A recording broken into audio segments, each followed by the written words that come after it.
Welcome to Retro Groove. Enjoy your voyage.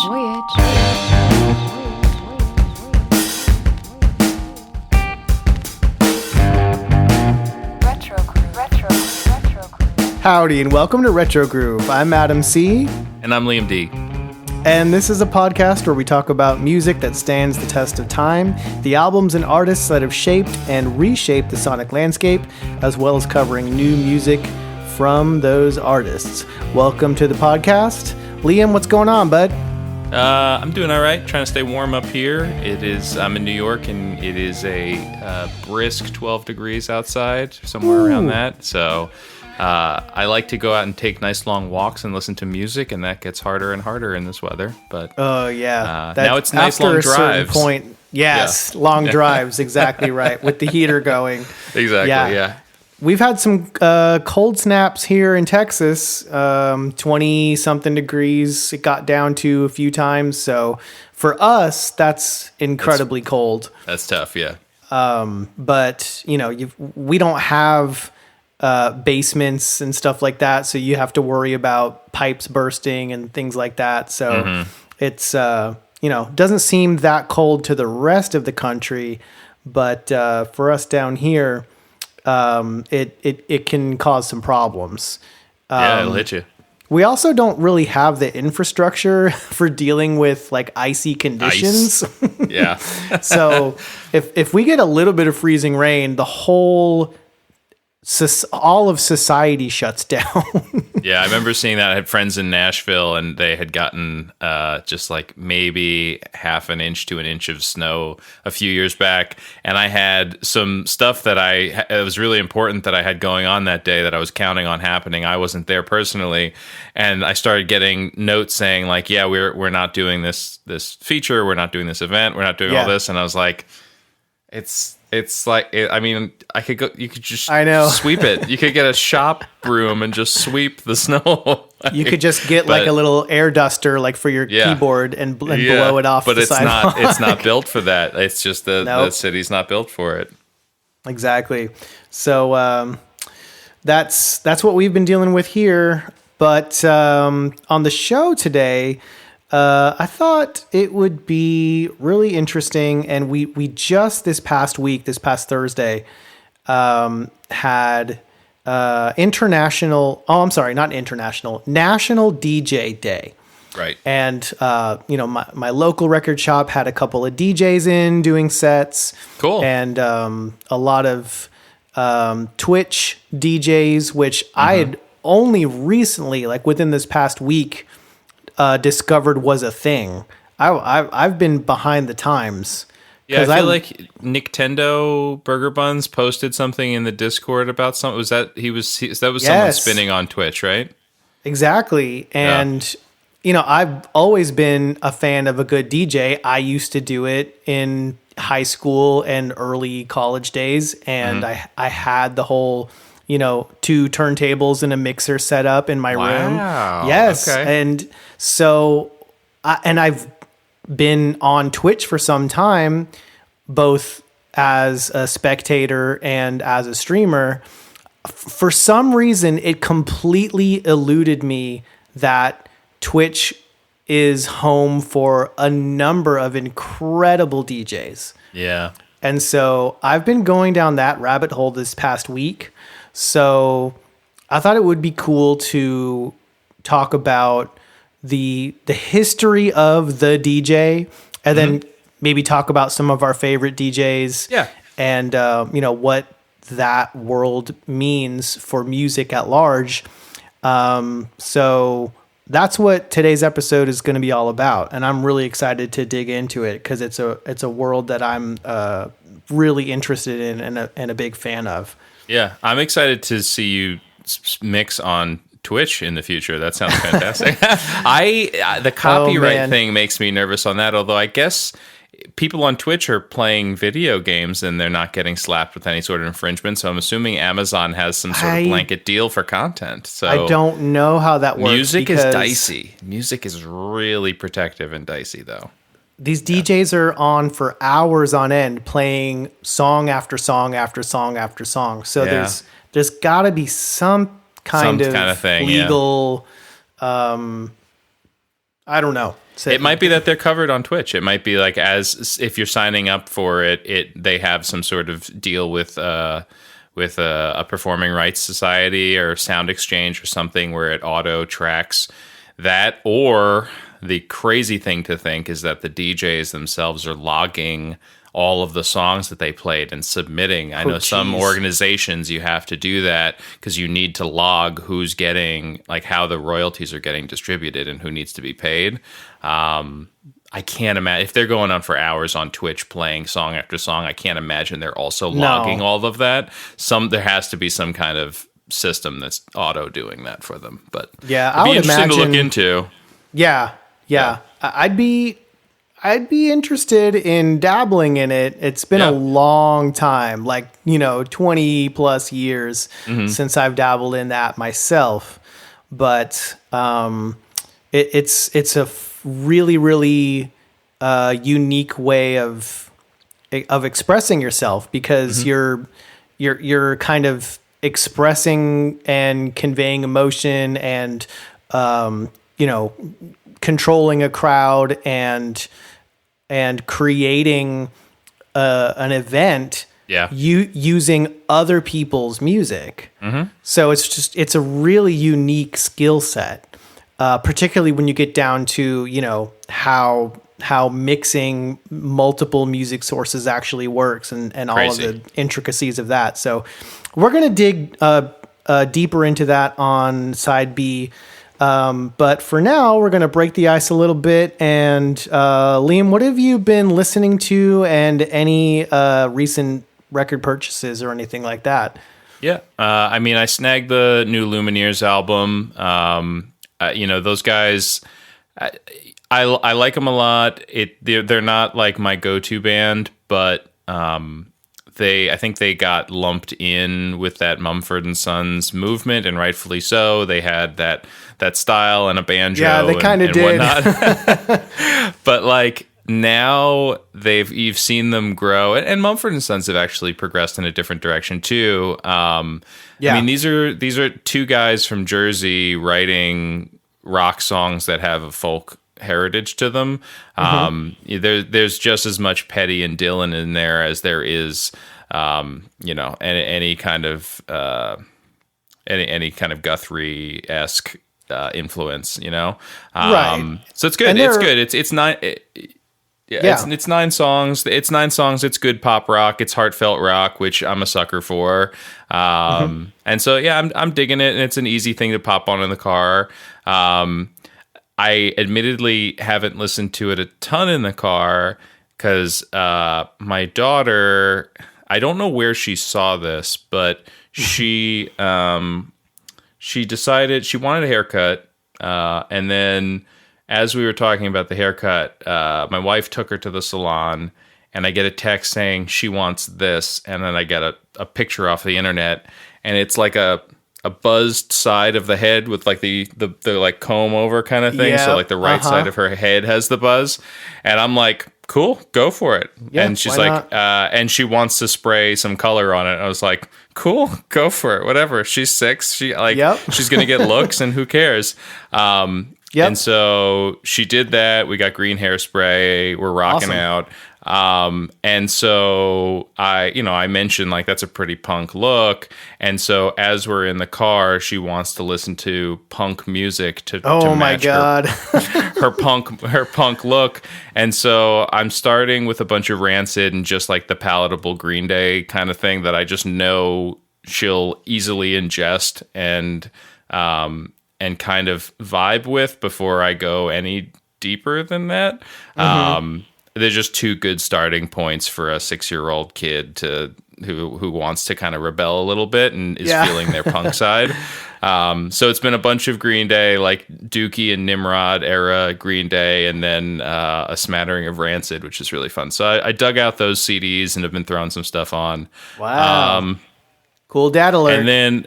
and then I like I mentioned earlier, I have been going on these walks to clear my head. Because of scheduling, it's been after dinner basically, so it's like cold evening walks. Yeah. And so I was listening to a bunch of Death Cab, admittedly, just really getting my emo on as I'm wandering around. Yeah. And Feel some like, feelings. yeah, and I was like looking up some stuff, just like went down a little rabbit hole as I'm listening, and I kept seeing his work with Sun Kill Moon, and I'm not super familiar with Red House Painters or any of that, but I was like, you know what, I should give it a go, and I'm a mile away from my house right now. What do I have to lose? I have time to listen to this, Right. and I threw on. Just started streaming some of the albums, and it's beautiful. Like the early kind of folk rock stuff, it's gorgeous. So I then immediately went to Discogs and looked up the third album, which I've been vibing with, which is April, and it goes for $200. And I'm like, well, I'm not getting it on. I'm not getting it on vinyl then. That was like the same experience I had with Kimbra last episode. I was like, I want this album, but it's $250. What the heck? Yeah, pass. Yeah.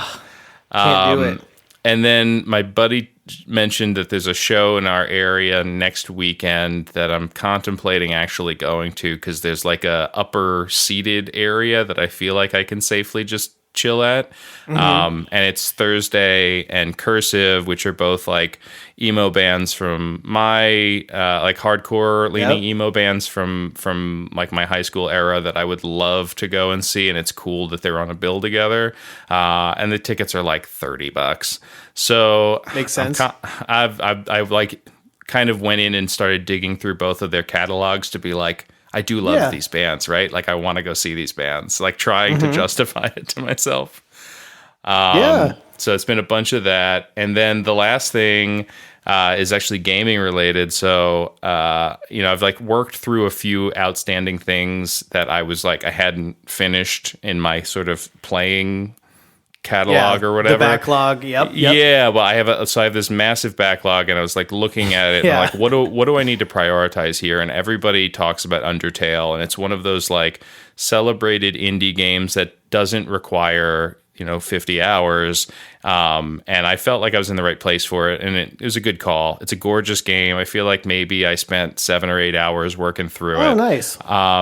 But the cool thing is, like, the guy who created it is actually a composer. Like he's a music and soundscape builder by trade. Granted, he's very young. Like he started this when he was in college, but his inclination is more so in music, and then has this appreciation for classic gaming. So it's very Earthbound-esque. It looks a lot like that. Nice. But the music is gorgeous.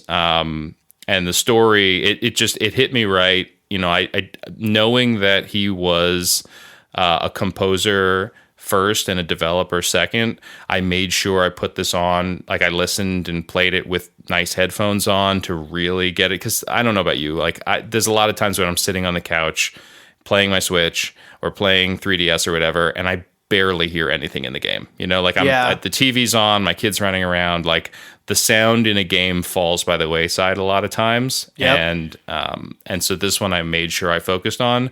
And so now I want to get the vinyl, and it's sold out, but they might do a new pressing. And I mean, you and I were messaging about video game vinyl the other day, where it's just like, it's impossible. Like it's very hit or miss, and it's really nuts. Just can't find that stuff. I mean, because it's such a niche market. Like the Venn diagram for that is such a little sliver, and so the demand is high, the inventory is usually very low. They do these short one-off pressings and probably never do another pressing, and the price just goes through the roof. And there's not much you can do about it. Like you either hop on the train early or, hope you've, hit the lottery. It's crazy. I've effectively given up on the gaming vinyl thing because it's like too much. Yeah, a lot of times it happens like right when the game is either launching or is getting a physical pressing, maybe 2 or 3 months afterwards or something like that. And again, I just played this game that came out 6 years ago, so I'm I'm very far behind everything. So I see these vinyl opportunities popping up for games that I'm like, I'm probably not going to play that for another year or two. Yeah. I don't know if I want the vinyl. Like, do I want? Exactly. I don't want to buy the vinyl on something. But yeah, so it goes for about $180 to $200 now. Oh God! It seems like they might do another pressing at some point. Who knows? But it's something that I'm not super bummed about. But it would have been a nice thing to grab if I could. For a game that popular, it seems like you'd be practically printing money to do another press of that. So, yeah. Although I will say, and granted, you're right. Like this game is this like darling, loved game that you'd think that it would be easy. One of my local gaming stores, it's retro game stores. It's pretty big. Has a whole vinyl section. Oh, nice. And dude, they've got like 3 or 4 rows of video game LPs. And they're pricey, and they've been there for a year now. Like I've been in there kind of digging through, and I see the same things, and they just sit there. So you're right. Like it is a niche market. And I think that, if you press 3 or 4,000 of them, you'll sell them and you'll be fine. But when you do more than that, it just sits there. And unless the game has another resurgence or there's something that happens, like, it doesn't seem like there's a good middle ground. It feels like, not to make a really weird comparison, but it feels like the amiibo thing all over again. If you were, I don't know if you were in the amiibo madness, but it's like I wasn't. there's either I know way about too many it, or not enough. Yeah. Right. Yeah. Yeah. I walked into a GameStop the other day, and they probably had like 30 of the Metroid Dread double pack amiibos, and it's like at first everyone was like, "Oh, clamor, get him," and now you can't get rid of them.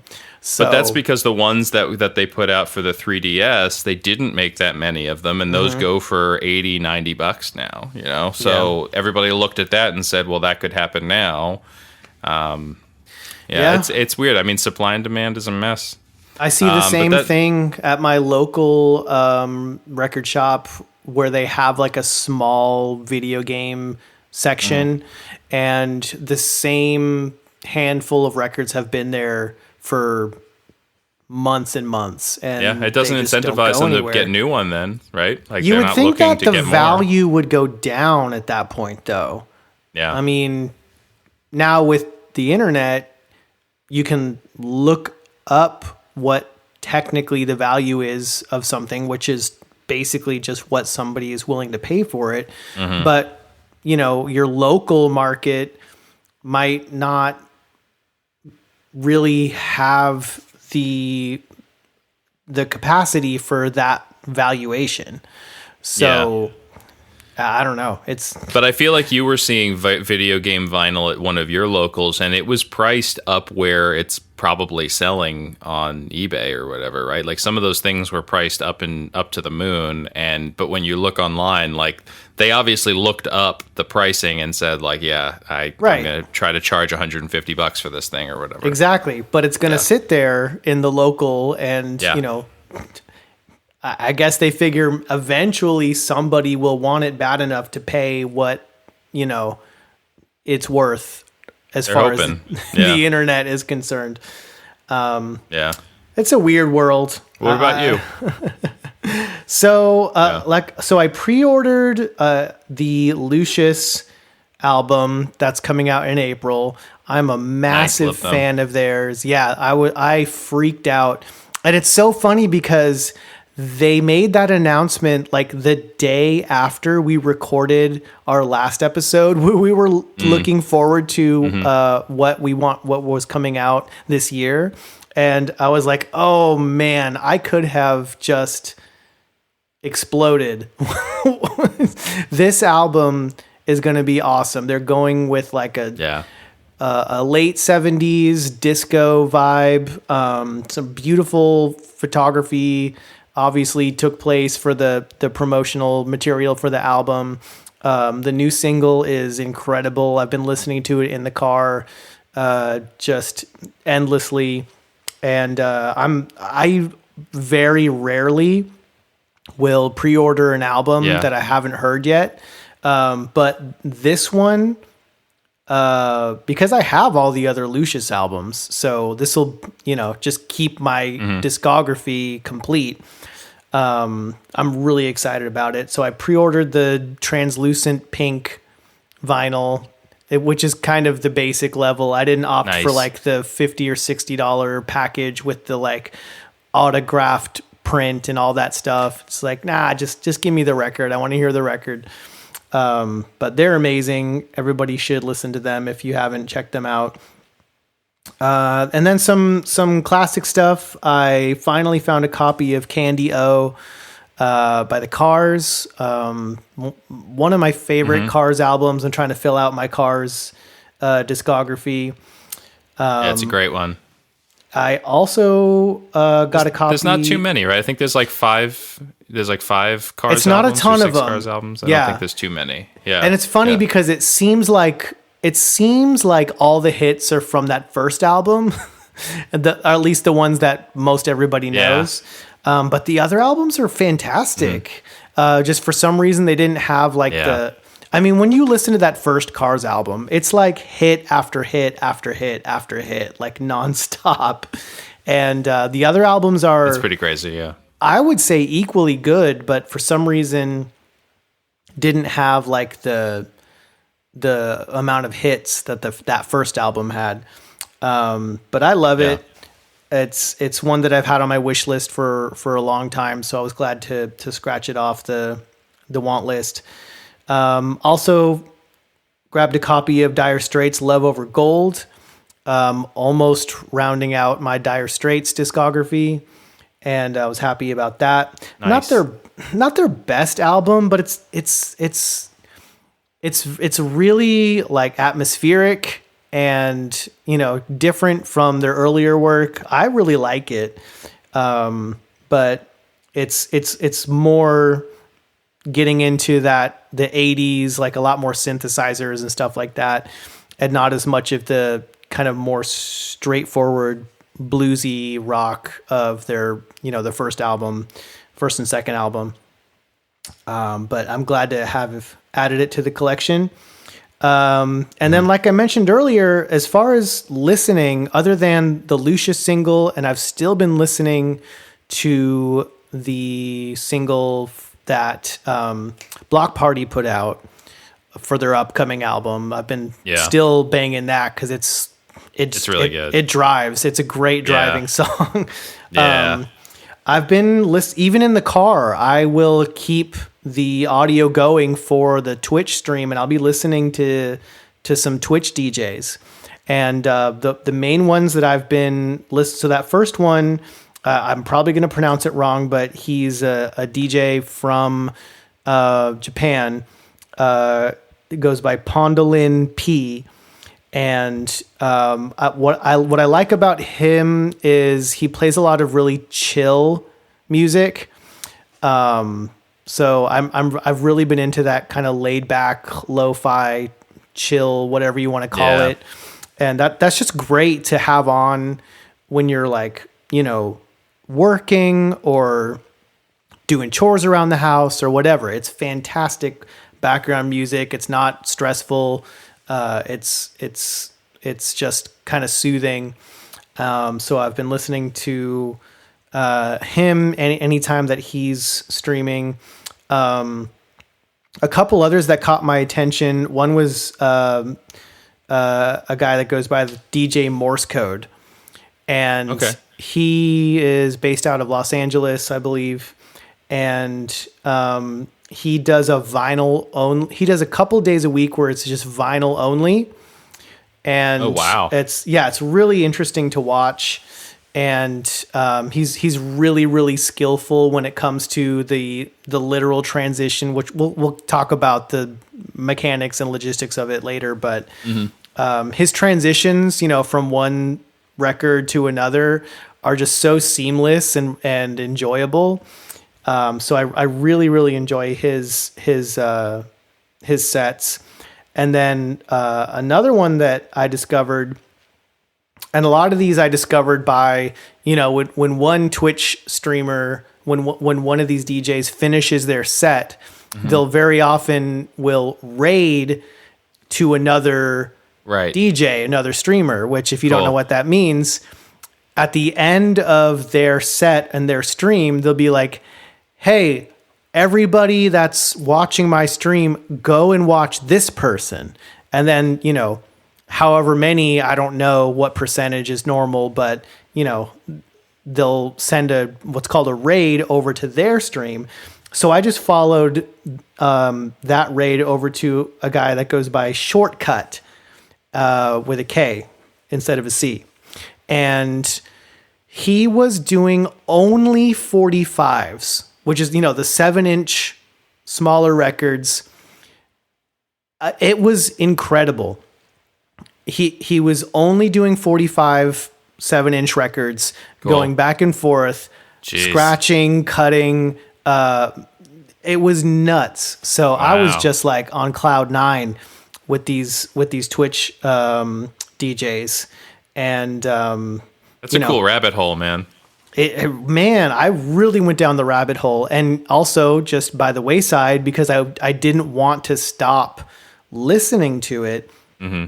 Watching them is interesting, but it's, mainly it's the music happening. So, I discovered that I could have the Twitch app going on my phone, have the screen off, and it'll keep playing the audio, and I'll plug it into my car stereo, and I can keep listening to the stream in the car. Wow. Yeah. So the main thing, probably 80% of my time in the car this past week has been listening to these Twitch DJs. And I hate to even call them that because they, most of these people, they still do their normal, DJing in the real world outside of, Twitch. Yeah, but you can't stream that in your car. No, you can't. Yeah. And, how else am I going to see this dude from Japan that is killing it and, streams 3-4 times a week? It's fantastic. So highly recommend these if you're in any level of interested in hearing new cool music and DJs that can do that kind of thing, that takes a tremendous amount of skill. Definitely check out some of these Twitch DJs because, oh my God, super talented, super fun to listen to, super fun to watch. And a lot of them, I don't know how they juggle it, but a lot of these DJs will interact with the Twitch chat while they're DJing. And I'm like, that's crazy. How? DJing is already like you're juggling 2 music sources, or at least 2 music sources, and trying to keep that going and think about, oh, this song is ending, how am I going to transition, blah blah blah. And interact with people that are, sending you chat messages and everything that's going on screen at the same time. That's a level of multitasking that I can't even, that blows my mind. That's nuts. Yeah. So really happy to have discovered that world, and looking forward to discovering new DJs there, and that, that spawned the whole theme of this episode. So really, really grateful for that discovery. Okay. Well, that's basically what I've been into. You want to hit some news and some birthdays here before we flip it over? Yeah. Let's hit a couple things here. So, I don't really use TikTok much. Do you use TikTok at all? No, I don't. I think we talked about this recently too. Okay. It's again, I get kind of the memes and the trends and the things that happen. I kind of end up getting that through osmosis from other, feeds, but I don't have any plans of downloading the actual app. Yeah. So a festival was announced for this October in Las Vegas, called When We Were Young Music Fest. I don't know if you've seen this lineup at all, but No. it's basically every emo band. It's Paramore, it's Jimmy Eat World, it's AFI, Avril Lavigne. It's everyone that you can imagine from that era. But the confusing thing is it's a 1-day thing in Vegas.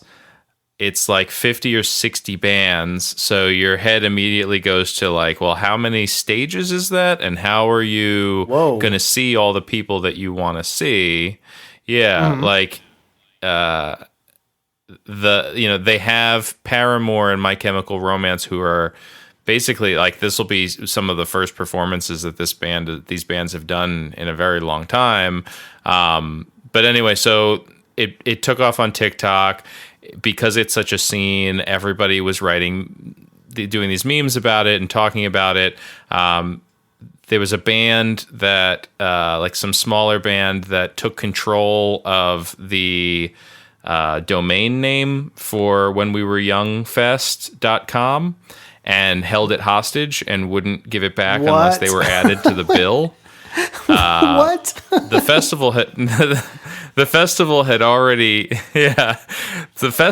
already had the domain of whenwewereyoungfestival.com. They had that fest.com, like shortened. So I don't think that Live Nation has been incentivized to do anything about it, although whenwewereyoungfest.com, yeah. Right. But the problem is that you've had a handful of bands now post the wrong link on their socials. Oh, no. They're linking to the erroneous hijacked URL. Yeah, and so the hijacked URL takes you to this other band's website. Oh my God. So that's not great. But yeah, so it's interesting. I'm interested to see they added a second date. You can't get tickets for it. It's completely sold out. So I'll be interested to see how this thing gets pulled off. Not to skew too much on it, but like it is from some of the people who put together Astroworld. So there's a whole thing about that too. Like, should we really be trusting these folks to do something that looks like a mess? A lot of the things that were going on TikTok, we're comparing it to Fire Festival and jokes about that. Oh no! So it'll be. I'm not going to Vegas. There's a lot of bands on there that I love. I have no desire to fly to Vegas to see Dashboard Confessional, but could be fun. Yeah, I get why. I get why it's a thing. We talked a little bit the last episode or two about these artists selling their catalogs as sort of their retirement or as an investment.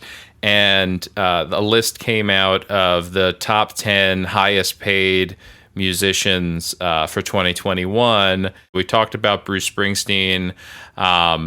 Jay-Z, understandably, is just a money man. He's a businessman. Yeah. So he did not have to sell out and sell anything. He just made $470 million. Oh my God. But so Paul Simon sold his catalog to Sony, and Ryan Tedder, One Republic, they sold their catalog, a $60 million sale to like a private equity company. So you have these non-music companies that are seeing the value long term of having the rights to sell this stuff for advertising and things in the future. Yeah, they just see it as an fairly investment. Young band. Like One Republic's only been putting out records for maybe 15 years. It's 5 studio albums sold so far, and they sold the catalog sold the recent catalog for $200 million to this private equity firm. Yeah, that's kind of nuts. That's a lot of money. Chili Peppers sold a bunch of their songs for $140 million. Lindsey Buckingham sold a bunch of his compositions. Stevie Nicks had just sold hers to one, so he sold it to a different company because of course they just cannot get along. Motley Crue, and Blake Shelton too. Also, Blake Shelton sold his catalog for $50 million. Holy But the crap. exciting thing is Taylor Swift, the only woman in the top 10, and did it there without having to sell her catalog. In fact, as we all know, her catalog was sold for her, or out from under her, right, to someone that she did not want it sold to. And so she has been releasing her versions of her classic albums. And so I think there is some sort of irony or maybe poetic justice or something that I'm not saying right, of the fact that everybody else are men who are selling their music to make a bunch of money, and she had some men sell her music away from her, and so she has to re-record her music, but she still made this much money off of her new re-recordings. She made $80 million last year. So, and good for her. Good props to her. For sure. Sure. My goodness.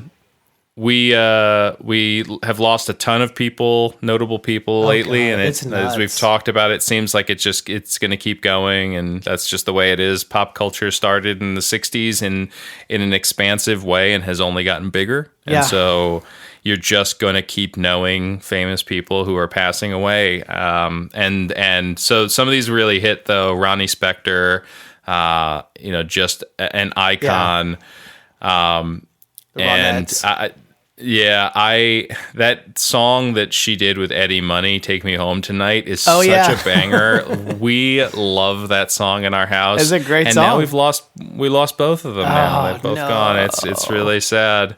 Hurts. And then Meatloaf, Meatloaf, not the healthiest guy for sure. But what's crazy there is, so Jim Steinman is the composer who wrote basically all of Meatloaf's hits. He wrote a lot of his songs, wrote most of his hits. They were a writing partner who had some falling outs in and out throughout the years.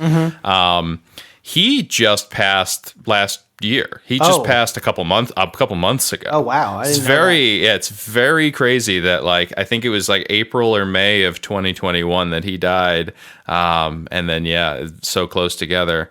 But fantastic songs. If you don't have a copy of Bat Out of Hell, or even Bat Out of Hell 2, they're both great. Definitely worth picking those up. They're great albums to have to throw on a turntable. They just, you can play them cover to cover. They're kind of structured that way. Steinman was very much in like a Broadway production kind of mentality in the way he wrote. Very theatrical. It felt theatrical, and so it feels good to throw that kind of stuff on a turntable. Yeah.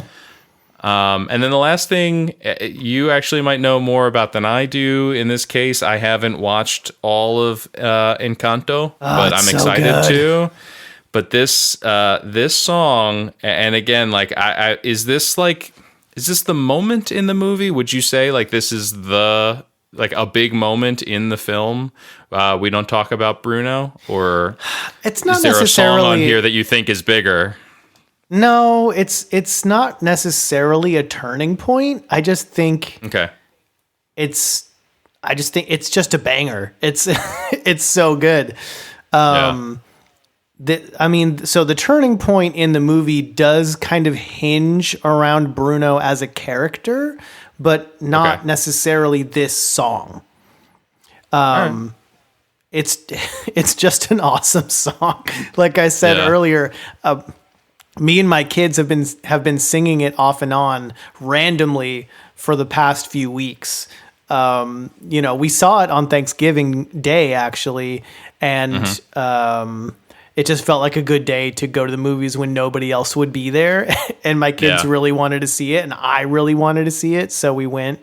And there was only like 2 other families there, so it was perfect. But then since it's hit Disney Plus, I think we've watched it 3, maybe 4 times. And so we'll just randomly bust out with "We Don't Talk About Bruno" because it's just so much fun. So it doesn't surprise me. So it doesn't surprise me at all. I think this is partly another TikTok story, you know? I Oh, also could be. think that they're also with this movie, they're probably just demographically and subject matter wise, and also just I think during COVID, people are engaging with this a little bit more because you can see it in theaters and on Disney Plus, so it might be more accessible to people. But it's been a huge trend on TikTok. Which just again reinforces that platform's impact on this industry. Crazy. And again, you look at high water markers in certain things from the 90s or 2000s, you can't really hold them to the same standards now, i.e. record sales to streams. It's very different. But when we look at this, you know, the song's been streamed 29 million times already. Let It Go. So Let It Go only ever reached number 5 on the top 100 in the U.S. So this is top 4. It's matched the other high water marks. There are "Can You Feel the Love Tonight" from The Lion King, which also reached number 4 back in 1994, and then Vanessa Williams doing "Colors of the Wind" from Pocahontas in 95. Though that also hit number 4. So right now, the only Disney song U.S. side of things, chart wise, that's ever been bigger than this is "A Whole New World" by from Aladdin. That in '93, that actually did hit number 1. It did, but. Okay.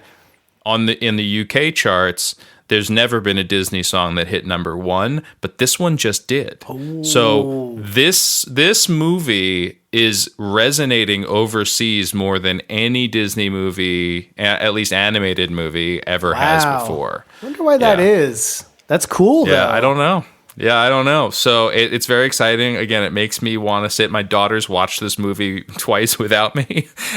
She watched it once with my wife and then once just kind of on her own as I was cleaning up the house. And now I'm like, all right, next time I got to actually sit and watch this thing because it seems fun. I saw the first like 15, 20 minutes and it seems like a blast. But it is. Have not spent the time yet. I would watch it again if you know, despite how late in the evening it is, if after we're done here, my daughter was like, "Hey, can we watch Encanto?" I'd be like, "Hell yes." Absolutely. It's Let's really pop some good. popcorn, yeah. Totally. Nice. Cool. So we got a few birthdays and then feel like we probably have time to hit our new game that we just started last episode before we flip it over. You're the one, you hit the birthdays this week. So do you want to hit those?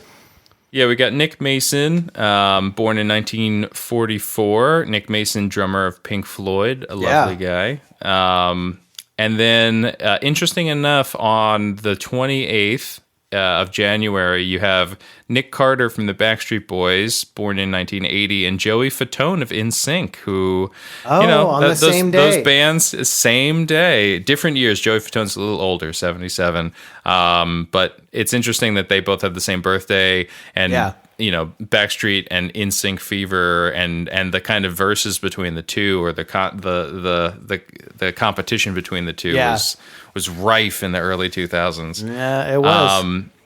Also that day, King Tubby, famous sound engineer and producer from Jamaica, who we're going to touch on the B-side. Sarah McLachlan, who I love her. Lilith Fair was ahead of its time. She wrote some gorgeous music. She's a wonderful human being. Her was it ASPCA ads or whatever they are, the Humane Society ads. Yeah, I was going to say song for. She created some great music, but it's a little unfortunate that seems to be what she's most widely known for these days. Yeah. So those ads are brutal. Listen to her albums because she's a lot more than, an animal rights advocate or what have you. Yeah. I mean, I can't watch those things. I have to turn it off and I'm like, it's not for the music. It's sad dogs. It's sad. What am I going to do? Yeah.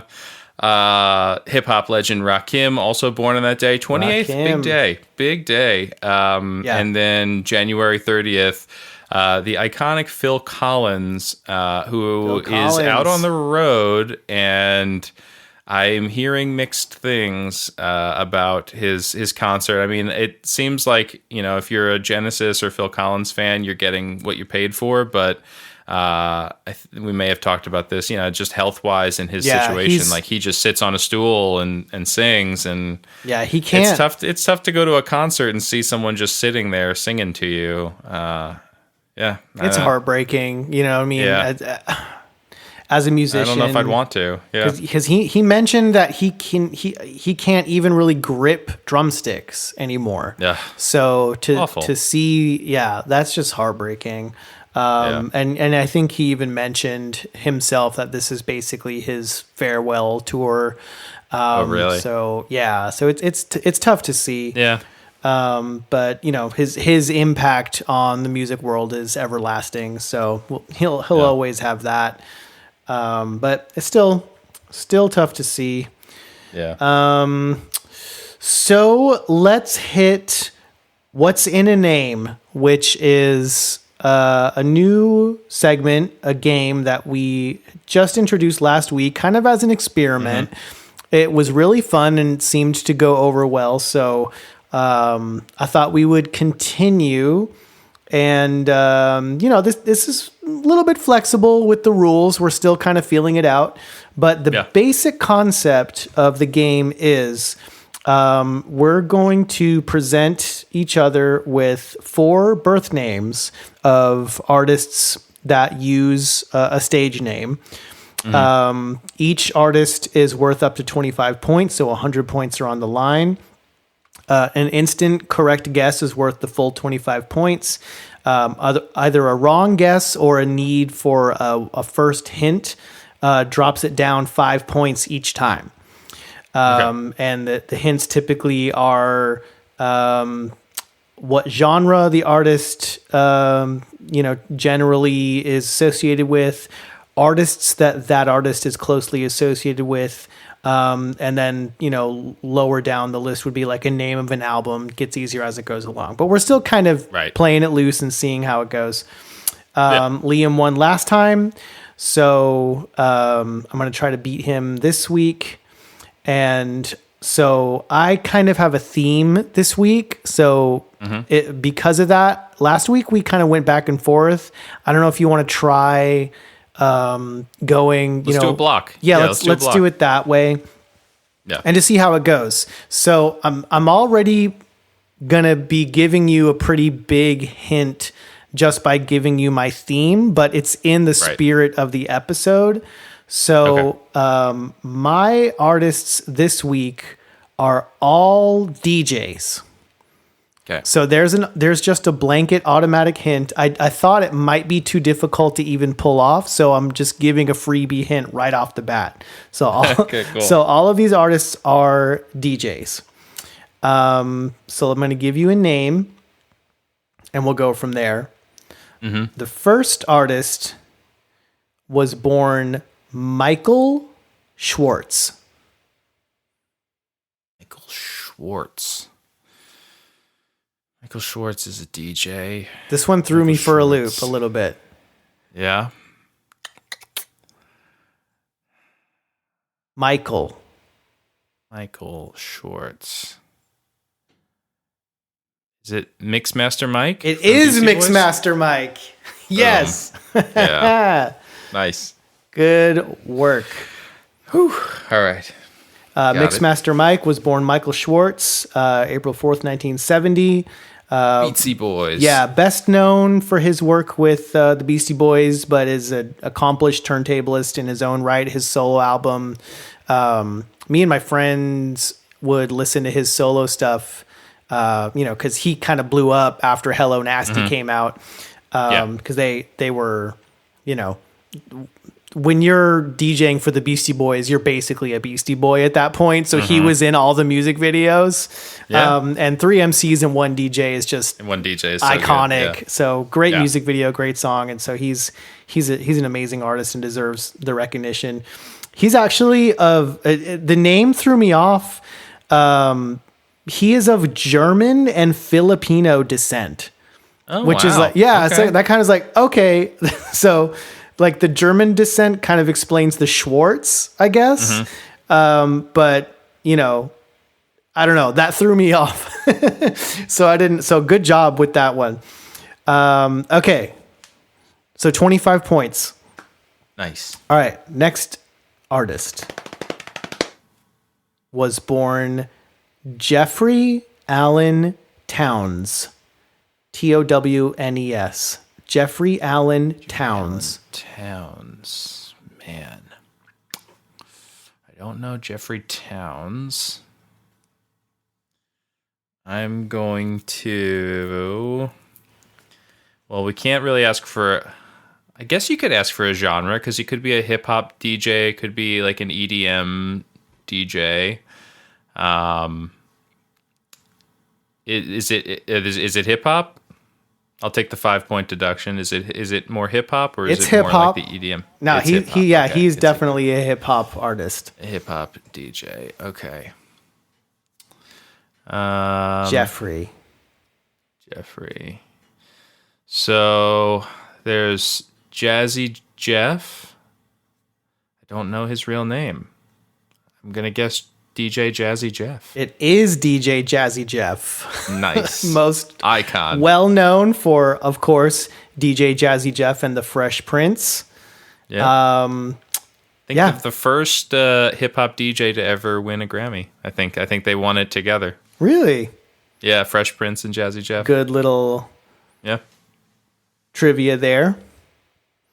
So good job on that. So 5 points 20 off. points. Yeah, Okay. 20 So points. you're at 45. Okay. We're keeping track. All right. So this one probably gets a little bit more difficult. Because it doesn't have their name. Because it doesn't have the first name, right? Okay. Jason William Mizell, or however you pronounce it, Mizell. Jason William Mizell. My God. I feel like you're exclusively picking hip hop DJs for this. So I'm going to keep my head in that space and not guess like Moby or Fatboy Slim or any of that stuff. Yeah, you would be correct. All right. So, Jason. Who are you, Jason? Jason.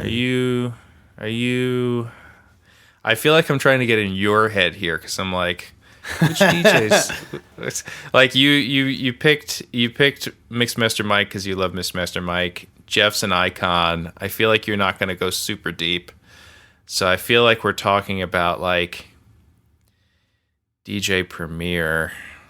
I don't know Premier's name. I'm going to guess Premier. That would be incorrect. Okay. So do you want to... Yeah. Obviously, we've kind of already nailed down the genre that I'm sticking Yeah. with. I didn't vary too much. So do you want another hint? Yeah, I'm wondering if you've got like a softer hint than just like giving me a song or like, because I feel like with a DJ you could give me a related artist and that could just completely give it away. Yeah. Okay, so let me say it this way. This might also just kind of give it right away, but there's more than one. Okay, I got blind spots. This DJ was part of a hip hop group that was one of the earlier pioneers of incorporating rock music into their sound. Anyway, it says Jason. Yep. Okay, so is it Jam Master Jay? It is absolutely Jam Master Jay. Okay, so his name is kind of in the name. Yeah, then. a little bit. Okay. Jay. Okay. For those that don't know, Jam Master Jay was the DJ of the highly, highly influential hip hop group Run DMC. And of course, they did Walk This Way with Aerosmith, but are absolute hip hop pioneers in their own right. And one of my favorite, probably my most favorite early, founding days of hip hop groups. Yes, that was 5 points off. So you got 25 20 for Well, that? I guessed, and then you gave me a hint. I think that's 15, but I don't know. Okay. Let's do. Yeah, I think it's 15. Call it 15. Yeah. All right. Okay, last but not least, and this one is now going to be a little bit more difficult. Oh, boy. Okay. Daniel Allen Mammon? Mammon? Maman is the last name. Daniel Allen Mammon. Mammon. Daniel Allen Maman. All right, we did Run DMC. We did the Beastie Boys.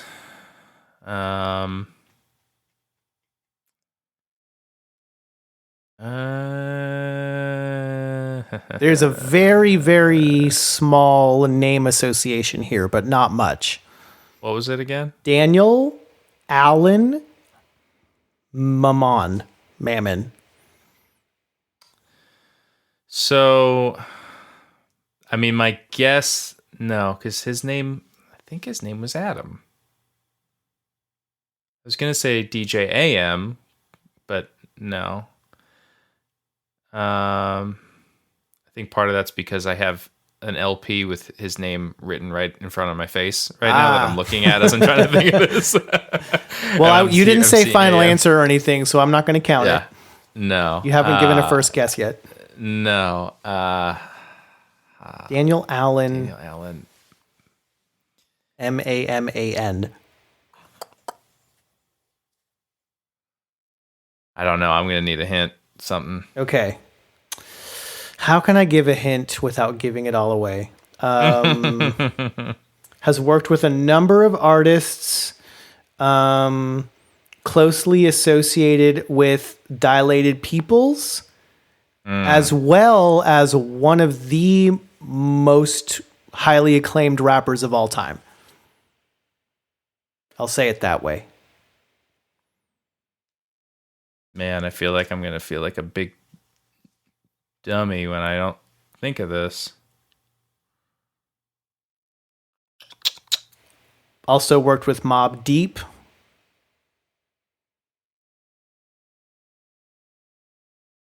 Yeah, I'm coming up blank. I'll need another one. Majorly associated with Eminem. Majorly associated with Eminem. Green Lantern is Eminem's DJ. Is it Green Lantern? I don't know who Green Lantern is, so no, it's not. Okay. It's not Green Lantern. Majorly associated with Eminem. Who else DJ'd with Eminem? I think I got to give up. I don't know. Who is it? I'll take the knee. And I'll double check my facts to make sure that he did work with Eminem, but That's fine. And I don't know how we're gonna do these points if you're just giving a straight. I have no idea because I could try to come up with another hint. No, it's okay. It's Alchemist. Oh, yeah. Okay. Yeah. Alchemist. Daniel Allen Mammon. Al. Yeah, I got it. So there's a very, very slight name association. He did, and he has worked with.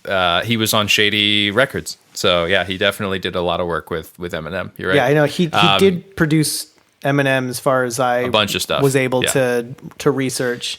Green Lantern was Eminem's like the DJ that went out on the road and stuff and worked with him on that stuff. Okay. But yeah, I didn't. Yeah. Okay. Got it. So I don't know how we're going to do the points on that, or is that a 0? That's a 0. I'll take the 0. I gave up. I think so it's 25, 20, and 15. So in my math, that's 60. Okay. Is that right? We'll write it down. Yeah, I think it's 60. Okay. All right. So mine is good as a block too. So I'm glad you suggested it because I was also going to suggest that. Cool. Mine, they're not all associated with each other. Okay. The associations also might just be too inside baseball to make any sense. So I apologize in advance if I was just in my head a little too much on this. That's all right. But we'll kick it off with Anthony Patton. Anthony Patton is someone that we've talked about on this podcast to some extent about before. Anthony Patton. Tony. No, there's nothing in the name. Shoot. Yeah. Anthony Patton. I'm not ringing any bells whatsoever. I'm definitely going to need a hint. Okay, so last week you did Dr. Dre, you did Snoop Dogg, right? We did an episode about a certain city that kind of had its renaissance separate from East Coast and West Coast. Yep. And we talked about this artist a fair amount. Very proud of that episode. Yeah, that episode. Anthony Patton. So now I'm thinking Atlanta artists. Mm-hmm. I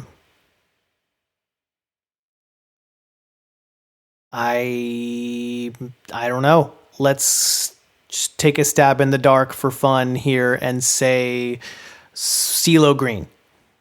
No. Okay. But you're definitely on the right track there. Okay. Yeah. I mean, I feel like this artist was probably one of the most talked about in that episode. Like, it wasn't an episode. It wasn't an episode about this artist and this group, I should say, but like it is the cornerstone of that conversation in many ways. The cornerstone of our conversation of Atlanta hip hop. Yeah. Wait, Jermaine Dupri? No. I think that's his real name. It probably is. I'm just, again, taking a stab in the dark because I am drawing a complete blank. Anthony Patton. I mean, he's part of a group, but it's not even really a group to say. It's more of just a duo. Well, duo. So, are we talking about... Dupree is his middle name. Oh, interesting. All right. Yeah. So are we... I can't even ask this. Are we talking about Run the Jewels? Can I even ask that? No. This is like the original... is it Bad Boy? Big Boy. Big Boy. Sorry. Yeah. Big Boy. It is. Man, Big Boy. why didn't I? I'm kicking myself for that one. Yeah, it's all good. So, Big Boy.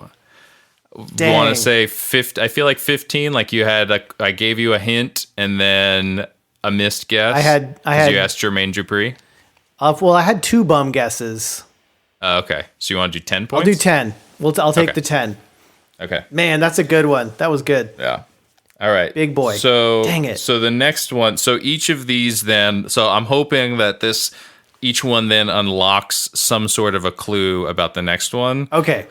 Because the next one is someone who is associated with Big Boy. Okay. And that is Thomas Calloway. I know that name. Why do I know that name though? Thomas Calloway. It's not really, I don't think it's in his name at all. No, but I feel like there was something with Calloway in it, like maybe an album title or a subtitle for something. Oh, maybe. Thomas Calloway. Associated with Big Boy, pretty closely associated with Big Boy. or associated with Outkast and Big Boy.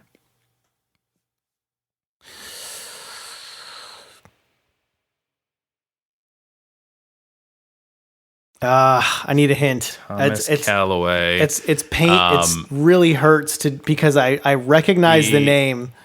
So associated with Outkast, also from Atlanta, has had success in multiple groups and as a solo artist as well. So not just one. Wait, hold group. on. Wait, is it CeeLo? It is, yeah. Dude, when you guessed that last time, I'm like, man, and he's going to hold back from guessing it the next time. Didn't he have an album title or something? Something might have. Of Thomas Calloway? I recognize that instantly. All right, I have to look this up now. Hold on. Yeah. But when you guessed it last time, I was like, well, I'm not going to change my thing now. Right. But I was also thinking, like, is this going to make him less likely to pick it again because he already just guessed it? Yeah. Oh, yeah, I knew it. Okay. What are his album names? I swear he's got some. I knew that name because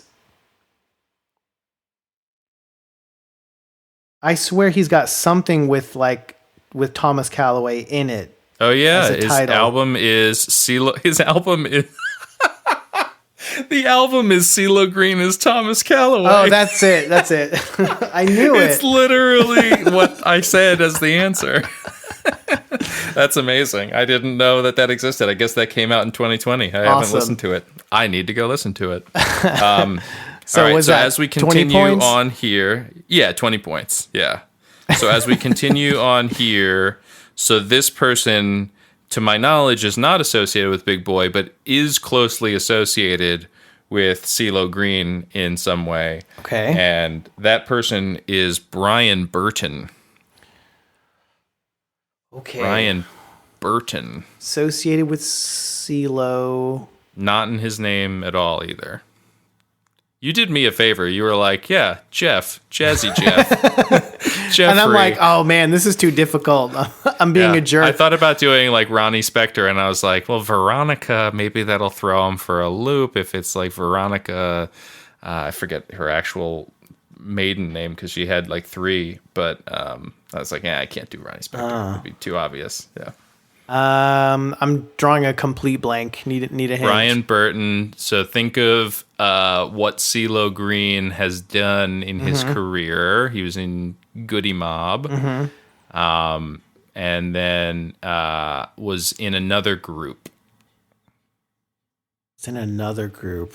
I know a little bit about Dungeon Family. No, it was a duo that he formed and had a massive hit. It was before Forget You, the censored version or whatever, which was his big like solo hit. But before that, he had another hit with another artist that is has worked with a bunch of different artists before. And so CeeLo worked with Brian on this. Brian, so hold on. So it can't be. Oh, okay. It's Danger Mouse. It's Danger Mouse. Yep. Okay, awesome. Yep. Okay. Yep. So the group was Gnarls Barkley. Barkley, that's right. And that song Crazy was just everywhere. That was a big song. It's 2006, yeah. I had wires crossed in my brain somewhere because like I kept going to James Mercer of the Shins. Because of Broken Bells. Yes. Yeah. And that's not CeeLo, that's the James Mercer in Danger But you Mouse. had it. Yeah. But you had it. Yeah, yeah. I had it in a weird, like, backwards you did, way. Though. Yeah.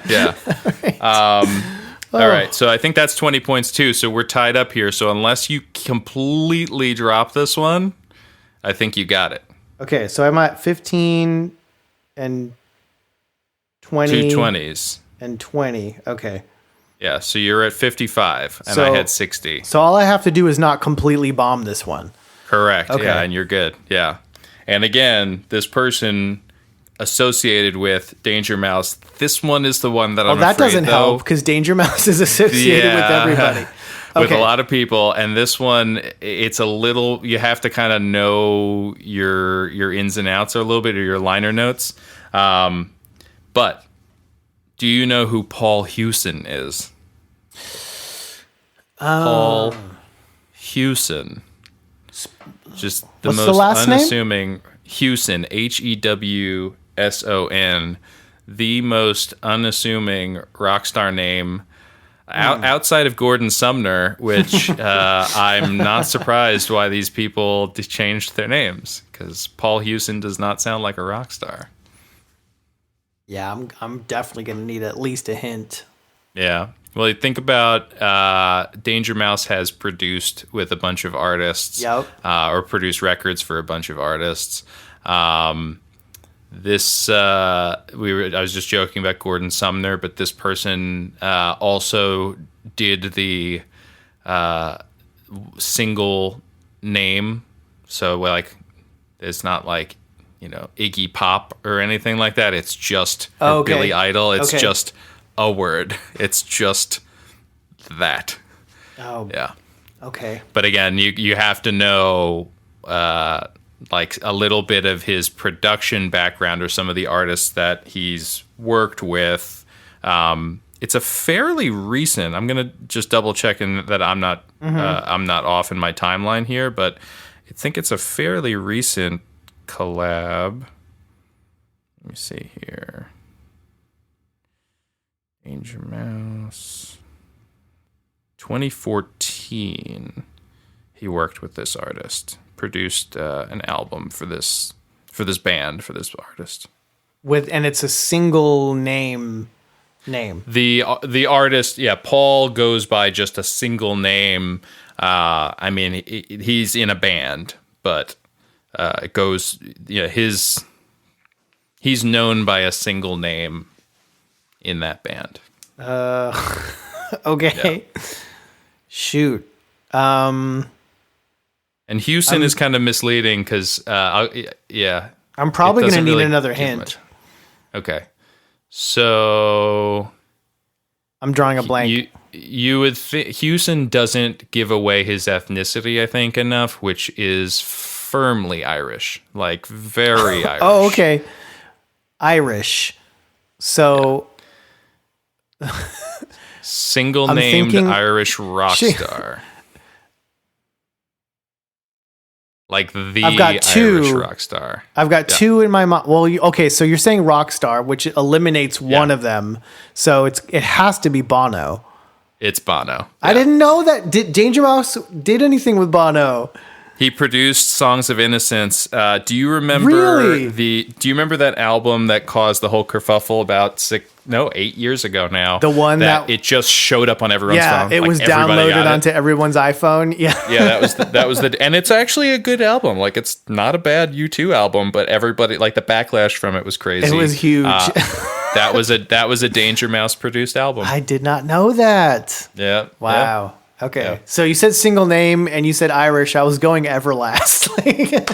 Oh man, so, I don't even know if he's Irish. I think he's could be from Scottish. Boston. I think he's like northeast. I think he's like Massachusetts. Well, I know he's from Boston, but I think he's Irish. Don't they use Irish. they use the Shamrock? The Shamrock. Yeah.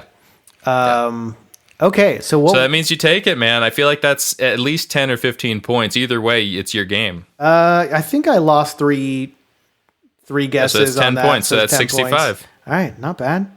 There we go. All right, so we each got a game now. All right, tied up. Yep. On our second round here of What's in a Name. Mm-hmm. Lots of fun. It definitely gets the gears working because you gotta think back on a lot of this stuff that just useless trivia that you would probably never need to use otherwise, and I learned some stuff too, which is always awesome. So on that note, let's flip it over and we'll dig into this whole DJ thing. We'll talk about the history of what a DJ is and how it kind of formed into what it is today, and then hopefully get to talk about some of our favorite artists that have that moniker. So stick with us. We'll flip it over and we'll be right back on side B of Retro Groove. Sweet.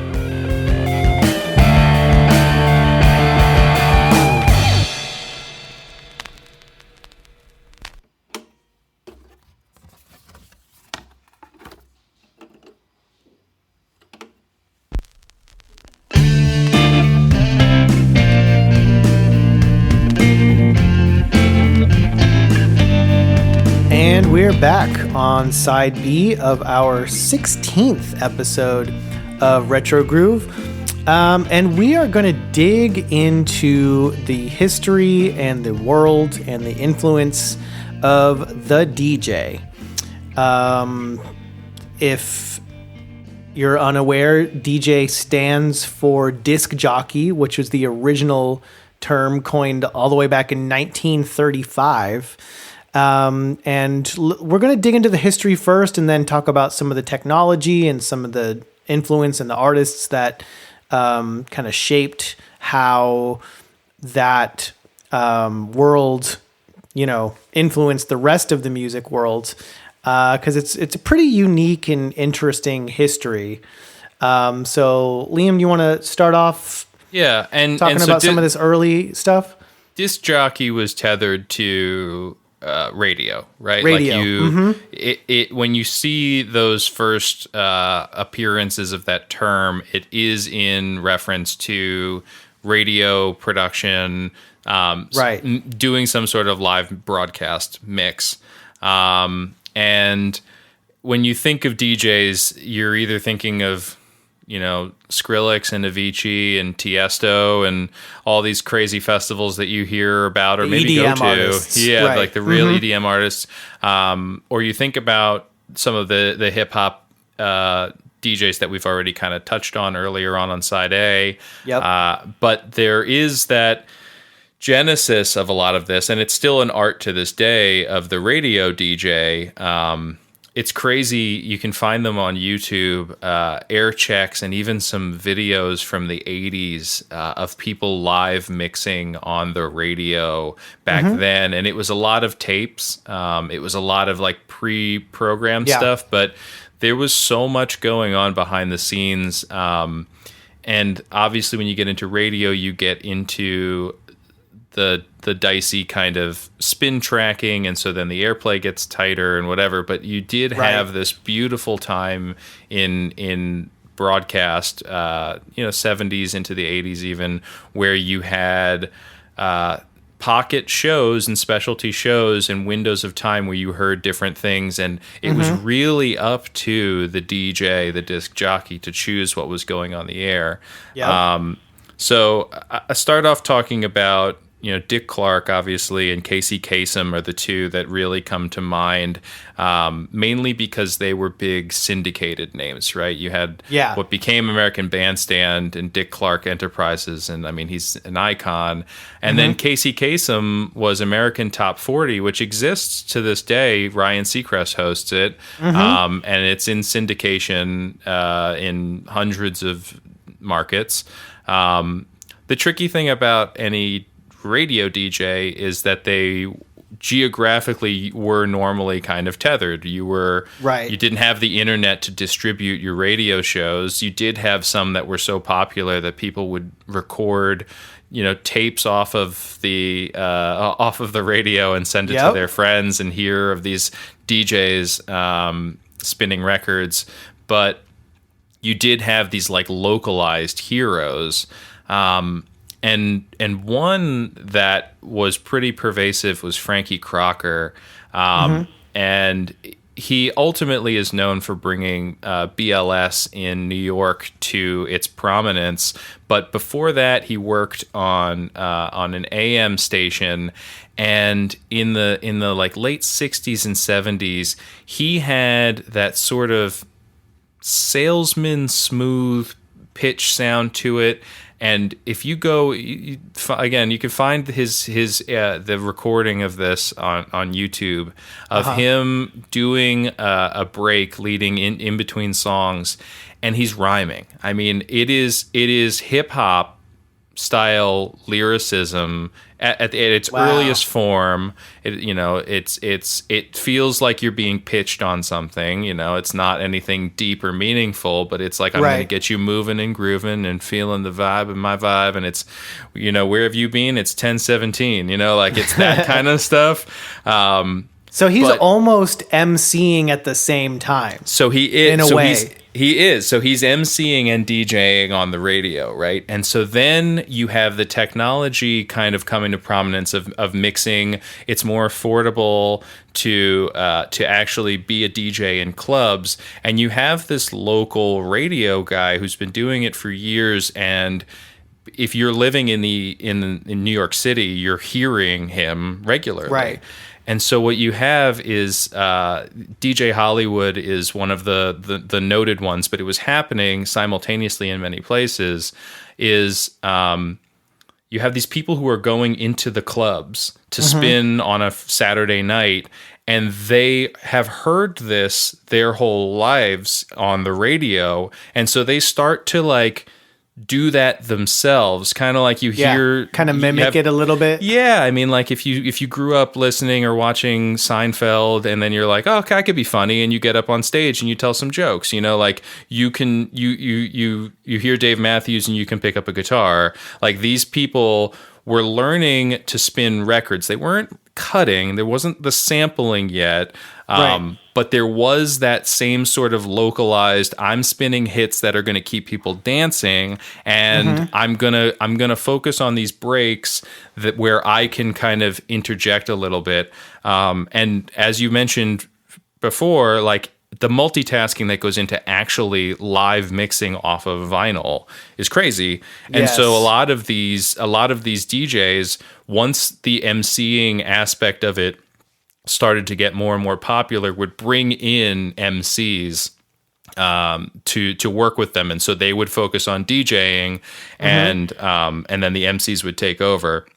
But I think there's something really organic and beautiful about like the influences coming from a radio DJ to a localized DJ, which then replicates that and kind of stands on the shoulder and becomes the next thing, which is the seed of hip hop. Like hip hop comes from that.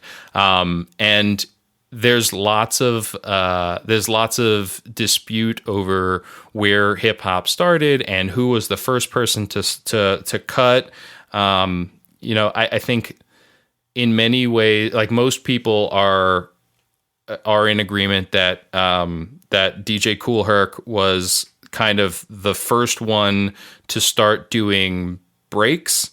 So he would go looking for funk records, right? So once you start getting the emceeing as something, you're moving away from just playing the hits that keep people dancing and being an MC that keeps the mood going, to trying to build your mix with these long instrumental breaks with no vocal parts, and then having an MC come in and interject in that.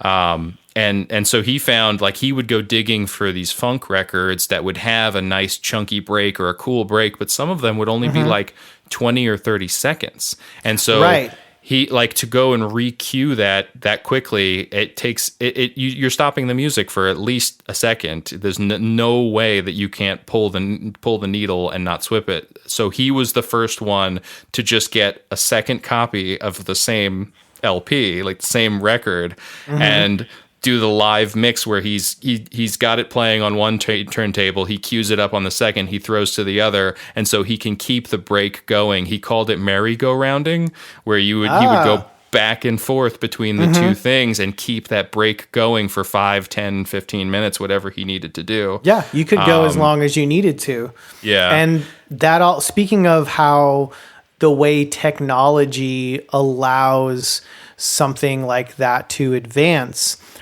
before there was even the invention of the kind of modern equipment that people use today, it was essentially two turntables, but there had to be something to mix those.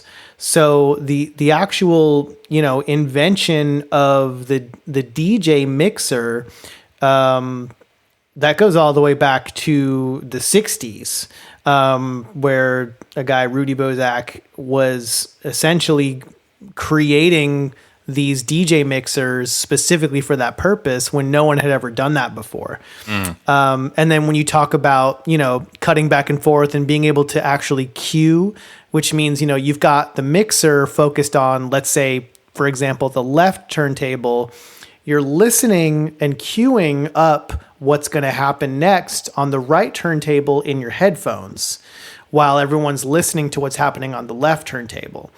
But being able to cue up involves, spinning the record back and being able to,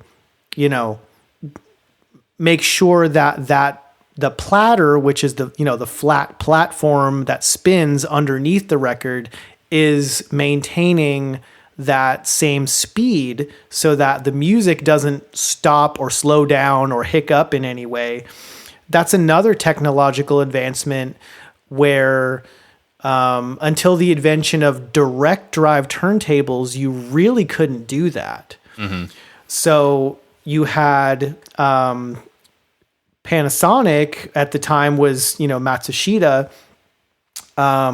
So an engineer by the name of Shuichi Obata invented the direct drive turntable, eliminating the belt because the rubber belt would really not stand up to the spinning the record back to cue it up, and certainly wouldn't stand up to, scratching or any of the amazing future developments that were to come. That really allowed these innovations in music performance to happen. So we're looking at, early 70s. Panasonic released the SP10, the first in their influential line of Technics brands, which, as we all know, the Technics SL1200 is basically the most widely recognized DJ turntable of all time. And the fact that these turntables were direct drive, meaning that the motor was, directly moving the platter rather than the motor moving a belt, which would then spin the platter, is that you could maintain the speed of that platter and allow things like cueing and then later on, scratching or cutting, whatever you want to call it, where you wouldn't miss a beat. There was no flutter or fluctuation in the speed, which obviously in music, with the rotation of the record, that comes down to the tempo of the music. Yeah. And especially in, a dance hall or a block party or whatever the case may be, that beat losing its momentum or changing in some way, it just destroys the whole vibe of the party. The music has to keep going. That beat keeps going. And that's the whole, that really is the magic of a DJ, is to continue switching from song to song to song to song and keep it going. There's no lull or break in the music. You just keep it going. And as you're describing all of that, it just kind of reinforces this idea that this is like, we're kind of watching the birth of an instrument, right? Like exactly. This is genuinely a craft, a skill, a talent that you can compare to playing the drums or a guitar or something like that. Like you need to know your technology, and you need to have the wherewithal in the moment to move your fingers in the right way, and you have your ear on it the right way to make it do what you want it to do. Yeah. It's pretty exciting, I mean, the theremin is dope, but like it's pretty cool to like look at this and be like, man, we watched the birth of multiple music genres, and a skill set around a new instrument, albeit one that is based on a lot of sampling and use of other existing content. But as we've seen now, like people have, between like sampling machines, MIDI controllers, drum machines, and turntables, you can make original music with a lot of this tech. You don't need to just rely on some cool James Brown LPs. But going back to the idea that it's an instrument, but it's kind of open for interpretation. If you have somebody who lives in Louisiana, Kentucky, whatever it is, and they pick up an acoustic guitar, they might be playing a Keith Urban or a Blake Shelton song or a Chris Stapleton song. Whereas if you have somebody who grows up in another state, they might pick it up and play a Jack Johnson song or a Dave Matthews song, right? And so you're seeing a similar thing happen with the turntable instrument and tech. In New York, it's heavily funk based, and a lot of jazz. In Chicago, it's a ton of disco. It's basically the continuation of disco, or the reimagining of it, which then like it grows in the club scene, like the underground club scene and rave scene, to become house music. They start involving drum machines and synthesizers with this sampling and the turntables, and creating this wholly new style of electronic music. And it's just interesting to see the different locations. And then you look at Jamaica, which is, its own place. They had their sound system selectors. They weren't DJs. They were sound system selectors. And that does get confusing. When you look at it and you're like, what's the difference? What does this mean? Yeah. It's so funny because in that world, the term DJ was more associated with, what we would probably call the MC, the toaster, the person, on the microphone. And the person behind the sound system or, playing the music behind the turntables is the selector. Is the selector. So, it's right. The whole terminology was completely different, but it was the same concept, which is so cool. But so you have Chicago that's creating or generating house music, which is adding synths and drums to existing content. You have New York, which is birthing hip hop, and will also birth electro technically too, with Planet Rock, Africa Bambaataa. But they're cutting, scratching. You start to see sampling. They'll do punch-ins from time to time. I think it was Herc that started to do that. I know Flash did that a ton. Like Flash. The interesting thing is like Herc is like the grandfather of the hip hop DJ. Yeah, that's a very safe thing to say for sure. But Flash is developing his techniques almost in isolation from a lot of this, so it is interesting. You wonder like what kind of organic bleed was happening, and they're all working off of similar tech, so it's bound to happen that you have a few enlightened people who figure the same kind of thing out. But Flash is rightfully considered also one of those initial purveyors and the godfather or father of hip hop DJing, because he did come up with so many different techniques. I mean, he would be the one, he like accidentally did that sort of rub that they were doing over the system and liked how it sounded, and the audience reacted well to it. And so he started incorporating that into his mixes, where he would actually throw it live and you would hear him kind of scratching and rubbing on it. He would every so often just punch in like a vocal line or a guitar lick or something from the other turntable, which again, to me, someone who has zero experience with it, I look at that and I'm like, how do you you're just doing it with your thumb and like the pitch adjuster or whatever? Like, how are you timing that up? It's crazy. It's wild. It's wild. so crazy. I have a little bit of experience with that because, with my, heavy influence as far as Beastie Boys and artists like Fatboy Slim. For my, I think, 16th or 17th birthday, I asked for and got a entry-level Gemini DJ setup, 2 turntables and the mixer in the middle.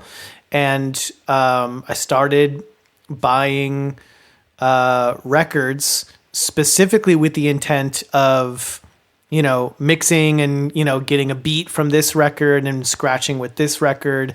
And it is not easy. Yeah. Like you see a DJ doing their thing, they make it look so easy because their movements are minimal and it appears effortless. But it is very difficult to get it to sound good. Yeah. So I'm very glad that happened in a time frame where none of what I did was ever recorded in any way. It's not on the internet, so you will never see 16 or 17-year-old Adam behind the ones and twos. But Yeah. I DJ'd at my high school dances and stuff like that, even after I graduated. So I was kind of like dipping my toe into that world, and yeah, it is. It's one thing to, play a song and kind of, fade it into the next song. That's not terribly difficult. Right. But when you start, as you mentioned, taking elements of one song and mixing it into another song, Yeah. it's like that is a level of artistry that baffles me, especially when you start talking about artists like, groups like the Avalanches, where all they're doing is taking dozens of samples from different records and melding them into one cohesive composition. Yeah. It's mind-boggling, completely mind-boggling. And it's one thing to do that in a studio too, to think that that's happening live. Yeah. I can't wrap my head around it. It's nuts. And so again, so back on that, that's how you have things kind of germinating in New York. And then in Jamaica, you do have the selectors that are kind of cutting a little bit back and forth, and they're doing their live mixing. But what really comes out is the dubs, which is when they would strip things out. It's kind of a remix, but it's not so much of a rework in the sense as it is just like an emphasis on certain things. Usually drums and bass. And it was primarily made to be an instrumental track with a heavy bass and drum, like a heavy rhythm section, so that it can be toasted over. Yes. And so you have basically the Les Paul of Jamaica, King Tubby, who spent a decade or two just working on the electrical side of things. Like in the 50s, he was just building his own sound systems. He was a radio repairman, and he started building and fixing the sound systems, and he knew the gear in and out. And so you get into the 60s when you have like the ska, the dance hall, the rocksteady stuff really coming to prominence. And there's this desire to have this MC, the toasting, the selectors, and they need stuff to work with. And he has the capability and builds his own mixer that he can run things through and kind of accentuate or pull out stuff and work things so that he can kind of remake every song in a format that is that's usable for this purpose, and just blows the doors open for an entire entire sub industry or genre that still exists to this day. I mean, when songs get released in that area, there's always a dub mix. There's somebody has done a version of it. There's some sort of instrumental remix or instrumental mix, and then there's a dub mix. You see that kind of style. You see house. You see electro, all sort of coalesce in with a few other things, obviously, into what is known as EDM now. Yes. EDM. Have you been to any sort of live festival or concert that is featuring, Zed or whatever, like any of those big Tiesto type, David Guetta, any of that sort of thing? No, I have never been to one of those kind of events. There's certain EDM artists that I do enjoy, but for me, like the large crowd EDM experience is probably not for me. Sure. Who knows? Maybe I would enjoy it. I have no idea. I have never been to one. I don't know. Like I've said before, I usually like more of an intimate setting with, an artist that I can connect with on some kind of emotional level.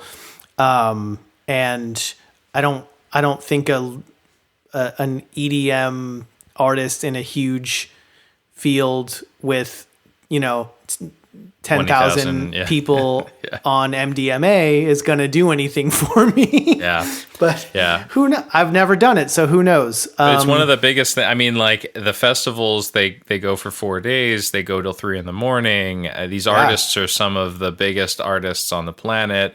You think about like the Chainsmokers now that just they work with every big artist now. There's a Chainsmokers version or a new song featuring their mixing.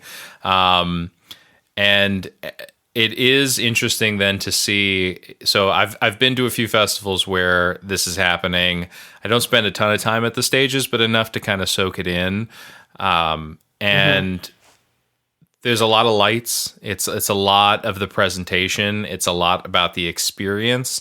But you're watching them, like what they're actually doing in the moment is kind of different from the DJing that these turntablists were doing, especially in New York.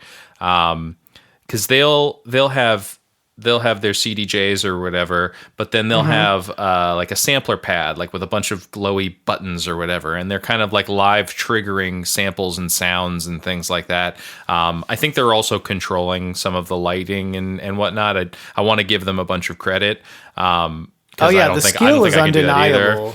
Yeah, and it's interesting. Go ahead. Yeah, I was going to say, I think some of them could go on autopilot a bit and nobody would know the difference. Like I think that a lot of it is pre-produced. I don't know how much of it, because these DJs are now creating their own songs and people are going there and they're expecting to hear stuff.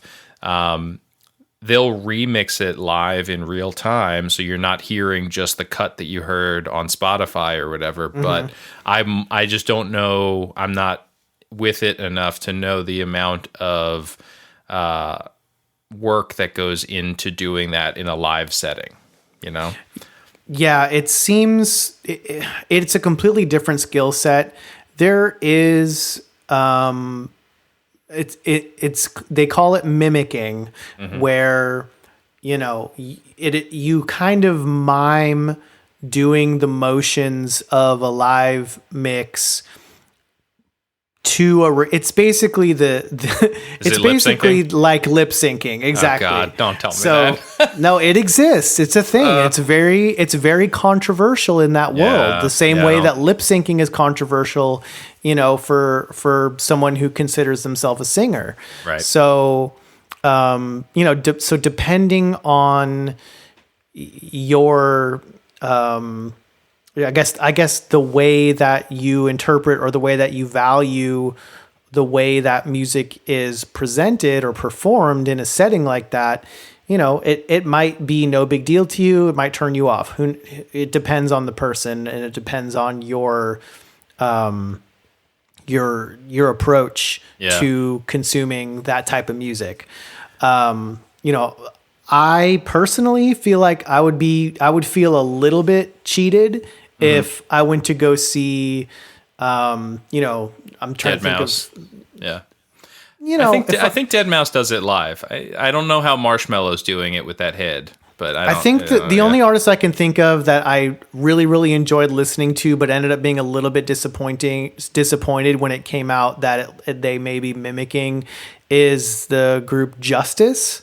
Oh yeah. So it just, to me, as a musician, and it may be because I am a musician that I feel that way, but I'm just kind of the mind like, okay, if you're putting on a show, I understand that there's always, you know, depending on the genre, going to be a certain aspect of pre-planning or backing tracks and things like that. And I don't have a problem with that. List, right? Yeah. But if you're literally just kind of miming along to a single pre-recorded track and not doing anything to augment that, then that's kind of lame in my opinion. Yeah. Not to discount the skill that it took to create whatever that track is that was recorded, because that should be acknowledged. Yeah, right. But you know, if I'm going to go, I'm not going to a live show just to like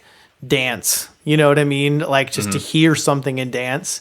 Yeah. Like I want to see and experience an actual performance. Right. But that's just me, you know what I mean? There are plenty of people out there that, you know, more power to you. They just want to go have a good time. They just want to hear some dope music, and, you know, maybe they want that augmented with a substance. Maybe they don't. They just want that experience. Yeah. And, you know, that shouldn't be discounted or maligned in any way. It's just a different experience than what some people are looking for. Yeah. But it's part of that culture though. And it is a factor. It is a thing that happens. Yeah, I think this starts to touch on another point that we're going to get to in a sec, is of like the DJ then becoming the producer, right? Like the producer's role in recorded music is incredibly important. I think we're more aware of it now than maybe we were a lot before. Yeah, definitely. You know, you knew Rick Rubin or whoever, but like now I think who the producer is on a lot of these things is very well known. But so going back to, we'll jump back to New York real quick, back to the hip hop scene. So you've got the clubs happening. You've got Africa Bambaataa who's doing block parties and mixing in craft work into his mixing. He's sampling craft work and basically launching electro music in that. And so then radio has to acknowledge this format that's happening locally and exploding. And so you have Kiss FM and BLS that kind of go to war. Africa Bambaataa's one of his guys gets a show on Kiss FM. So that's where you get Cool DJ Red Alert, who's credited as being like one of the real purveyors to put hip hop on the radio. One of the first people to do that. It was him and Magic on BLS. And so you're coming back around full circle. So you have radio influencing the DJs, which creates hip hop, and then you get hip hop back on the radio. And then you have DJs. We had talked about DJ Drama. Obviously, you have the mixtaping that starts to happen off of all of that, both physically on tapes and then eventually on CDs that they hawk to you in Times Square. And then you have people like DJ Envy and DJ Drama who come to prominence as DJs who are making mixtapes and selling mixtapes and doing new original music that is remixing other songs with artists. And then they themselves are getting radio shows. And now DJ Envy is on like the biggest hip hop radio show. So it's just this like, it's this big circle. But what keeps happening in all of this is this creativity behind the scene that it comes out in different ways. So whether you're in a club or out on the block or you're on the radio, or then you start to see in the studio, you have DJ Premier come to prominence in one of the greatest hip hop groups of all time, Gangstar, and he is not even necessarily known as a turntablist. He's more so known as a producer, like Illmatic and working with Biggie. He's produced songs for Christina Aguilera. He's done remixes for Maroon 5. Like, the guy is an icon, but he's an icon both as a producer and as a DJ. But maybe they're the same thing. It's really you interesting. kind of are live producing in many ways when you like the line gets blurred more and more with that sort of thing. Yeah. It's a very blurry line, and that's why you've got people like we mentioned on side A, Danger Mouse, who basically was a DJ turned producer. But you're right. In some ways, they're very much the same thing. My first introduction to Danger Mouse was the Grey album, which was a mashup of Jay-Z's Black album and the Beatles' White album. Yep. And it was one of the most, that was my first, I think that was one of my first introductions to the whole mashup thing. And which takes, to me at least, I think that takes a tremendous amount of skill and foresight and, for sure. a level of just having an ear for that kind of thing is, I think, a very unique and special skill set. But for him to do like an entire album, it was just mind blowing. And so it doesn't surprise me that he went on to, produce some extremely influential artists and make some amazing music, because it's kind of the same skill set to produce music of any kind. It's a very similar skill set to, you're taking something that somebody else created and turning it into something even more special, if you want to put it that way. So whether that's, behind a couple of turntables or whether it's behind the mixing desk in a recording studio, it seems like it's a very similar skill set. So it doesn't surprise me that there's a very blurry line there between those worlds. That one would complement each other. Yeah. Exactly right.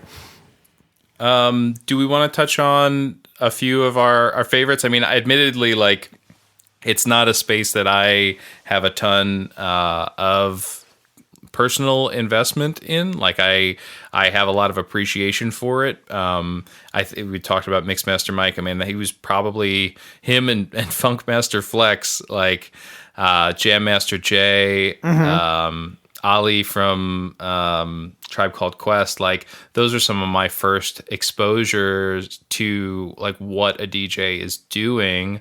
I feel like Funkmaster Flex, he was like the DJ on MTV's Spring Break all the time, and he was just like the guy. Like, I remember watching him on TV and being like, okay, that's like a thing you could do. You can go on television and spin records like you're in a club or in a hip hop group or something.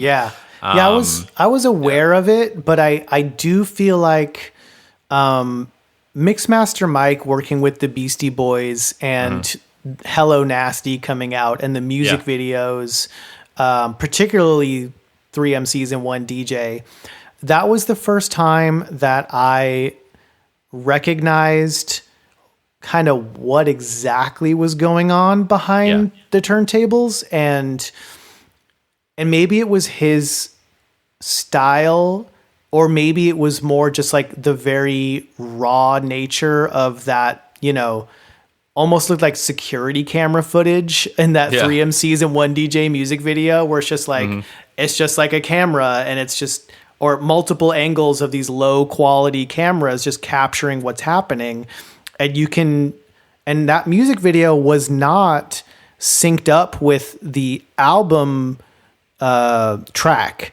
It was like a live performance, basically. It was just a recorded performance. Oh, man. And so you could see what Mixmaster Mike was doing. And like you could see the what he was doing with his hands, what he was doing with the fader, which is the part of the mixer that designates, whether you're hearing all of the right turntable or all of the left or how much in between. Mm-hmm. And it was almost like something clicked for me and I kind of figured it out, sort of. Yeah. Obviously I didn't have it all figured out, but something clicked technologically speaking, and it made sense. And that was the impetus for me to get into that from a, and literally ask my parents for a couple of turntables and a DJ awesome. mixer for my birthday. So Mixmaster Mike was really, really influential, at least to me personally in that regard. Mm-hmm. But much to my chagrin, we probably can't gloss over the fact, and we can kind of just touch on it really quickly and then move on. But there was a time where we had a lot of DJing going on in a short-lived music genre. Oh, DJ Lethal. Come on. Called nu metal. That's right. I'll stand for Limp Bizkit, sure. So that's just a really interesting time in popular music where, and again, we don't have to take much time on this at all, but it deserves at least a mention, where you had sort of the you had some really, really early stuff going on, like we mentioned prior with Aerosmith and Run DMC. And you had, Anthrax and Public Enemy do a song, which were great. Yeah. And something happened in the late 90s where you started to see these bands. You mentioned Limp Bizkit, bands like POD. They started, Linkin Park. Oh, yeah. And they Mr. were Han. heavy bands, musically, that incorporated turntablism into what really was just straight up, hard rock or metal music. Right. And it's so interesting to look at that, with 20 years of culture in between, but it was kind of a moment. It was something. Yeah, I'll fully support all of those in their own ways, or giving their own values. Limp Bizkit for the kind of cultural moment that it touched on, for better or for worse. Go watch the Woodstock documentary. I look there. Limp Bizkit has some really fun songs. DJ Lethal is pretty solid, and DJ Premier is the one who worked with Method Man and Fred to do "And Together Now," and that was a pretty huge song. That song was massive, and Premier was concerned about doing that because he didn't want to be corny, right? And because Method Man was on the track and Fred came to him and said, look, I'm not a great MC, but I think if we could dial this in, we can make something really special, because we've got the right, he felt like he had the right kind of format, vibe, everything. And he hit it. I mean, it was a hit song. It is what it is. I will say Linkin Park holds up. I think Linkin Park did something that I'm sure there are other bands that tried to do it.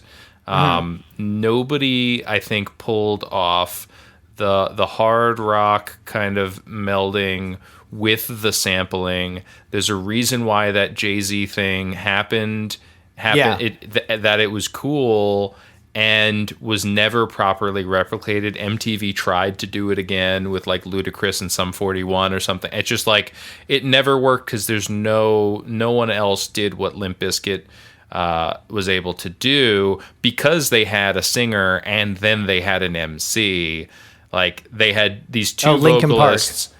Yeah, Linkin Park had your hard rock scream Cornell singer guy. You know, they had Chester, and then they had, and I'm blanking on his name now. I can't believe I remember the DJ's name, and I don't remember the guy who is in Mike Shinoda.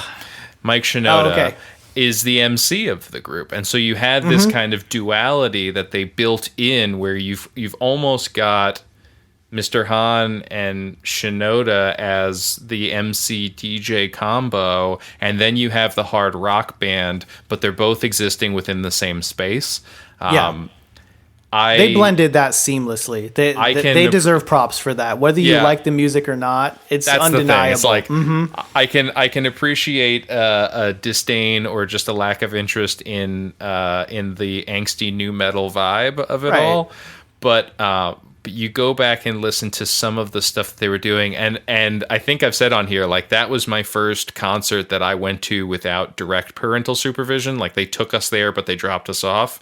And I remember watching the DJ like watching them do this all live, and I was floored. I'd seen some concerts before. It was so loud, and to see like these heavy rock guitars, this guy screaming, and then a guy rapping, and there's a DJ, and I'm like, what is happening on this stage right now? So I'm glad you bring that up, because I hadn't even thought of it, but like it was a part of that era, a super important part of that era.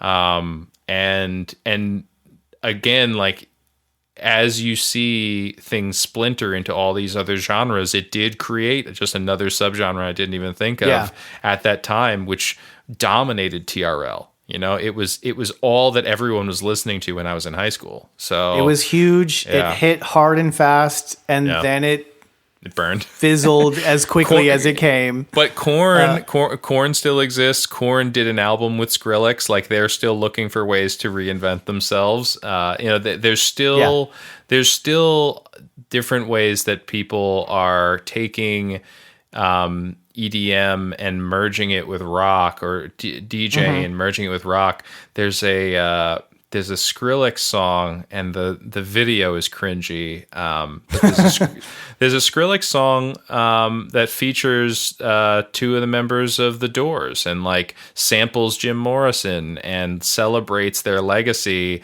And it's a cool song. Like, you can see these two like rock icons like sitting there listening to Skrillex kind of talk about what's going on in his head, and they're like, yeah, I don't know if I believe this. Like, this kid is, I mean, who is this kid? But it's a cool song. Cool. Yeah, it is interesting how quickly that kind of fell off. The other thing is, it's interesting how, you know, hip hop certainly hasn't gone anywhere, and might possibly even be bigger now than it ever has been, depending on who you ask. But the DJ as a major part of that, and also the physicality of scratching, that seems to have fallen to the wayside a little bit. And maybe even not a little bit. Yeah, although, yes, in the presence of the recorded music. So if you're listening to Jack Harlow or whomever on like Polo G on Spotify, you know who is the producer on that record potentially, but there's no DJ, there's no counterpart. You don't know that Tyler's DJ is so and so or whatever. But I will say, and it frustrates me too, but when you go to see live hip hop, when you go to see these artists perform, their DJ is on the stage for 15 minutes before they take the stage. So if they're scheduled, I'm specifically talking at music festivals, but it's across the board. Dude, I saw a Lil Wayne and Blink-182 show a few years ago, and part of it was that Lil Wayne just wasn't there. His DJ was on the stage for almost an hour. Like, it was brutal. And it was like, he had to basically be like, he's coming, guys, don't worry, like he's gonna be here, everybody celebrate. Oh my God. Yeah, it's awful. So it still exists. The rappers still have a designated DJ that tours with them. They're just not part of the ensemble like they used to be, I think is a good point. Like when I go to see an artist at a music festival and I'm told that they go on at 4:00 and I show up there at 3:55 and then they're not on the stage until 4:20, like that's a bummer. The DJ has been on the stage for the full 20 minutes spinning Kanye records and live mixing to get the crowd hyped up. Wow. The DJs have become hype people, like they come out there, they warm up the crowd, and then they will do some live mixing. But it's definitely not it's not the artistry and the spectacle that we're talking about. It's not that kind of live turntabling. They're just queuing up what the rapper, the MC needs. They're the new in the hype moment. man. Right. But they are doing the mixing before they come on stage, which is really interesting. Yeah. So it's happening more in a live space than in Exactly. the actual studio recording. And if you're a fan of some of these rappers, then you know who their DJs are. So like when I'm at these festivals and I'm like, hey, who's that lady who's up there who's like spinning for Jack Harlow? Everybody knows her name if you're a fan of that guy, like because she's been with him for 5 years and she's always the one who's on stage hyping him up and doing the pre-show thing. Oh, Yeah, okay. it's interesting. Yeah, That does make sense. It is just kind of interesting to me that it's not the whole turntable as an instrument thing didn't seem to.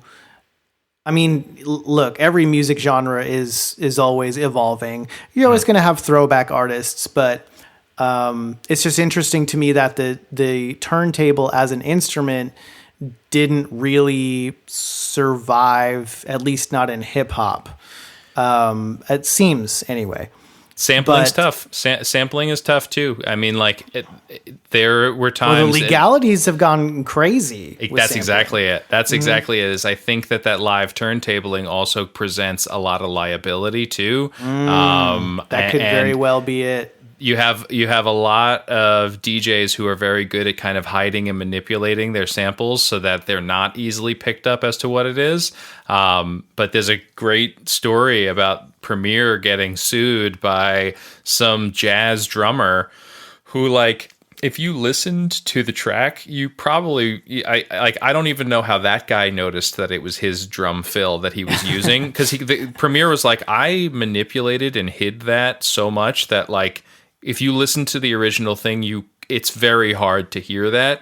And he basically is like, someone snitched. Like someone said something to that guy. Someone snitched. Yo, Premier threw that in there, and he had to pay the guy. Like he has to give him a writing credit, and that's got to be it. I mean, or at least play a major part, because you couldn't do an album like Paul's Boutique anymore, where you've got hundreds of samples. You'll still see it where, you've got one sample that kind of becomes the basis of the track for the song. Yeah. But then you're only, paying for that one song, not something like Paul's Boutique.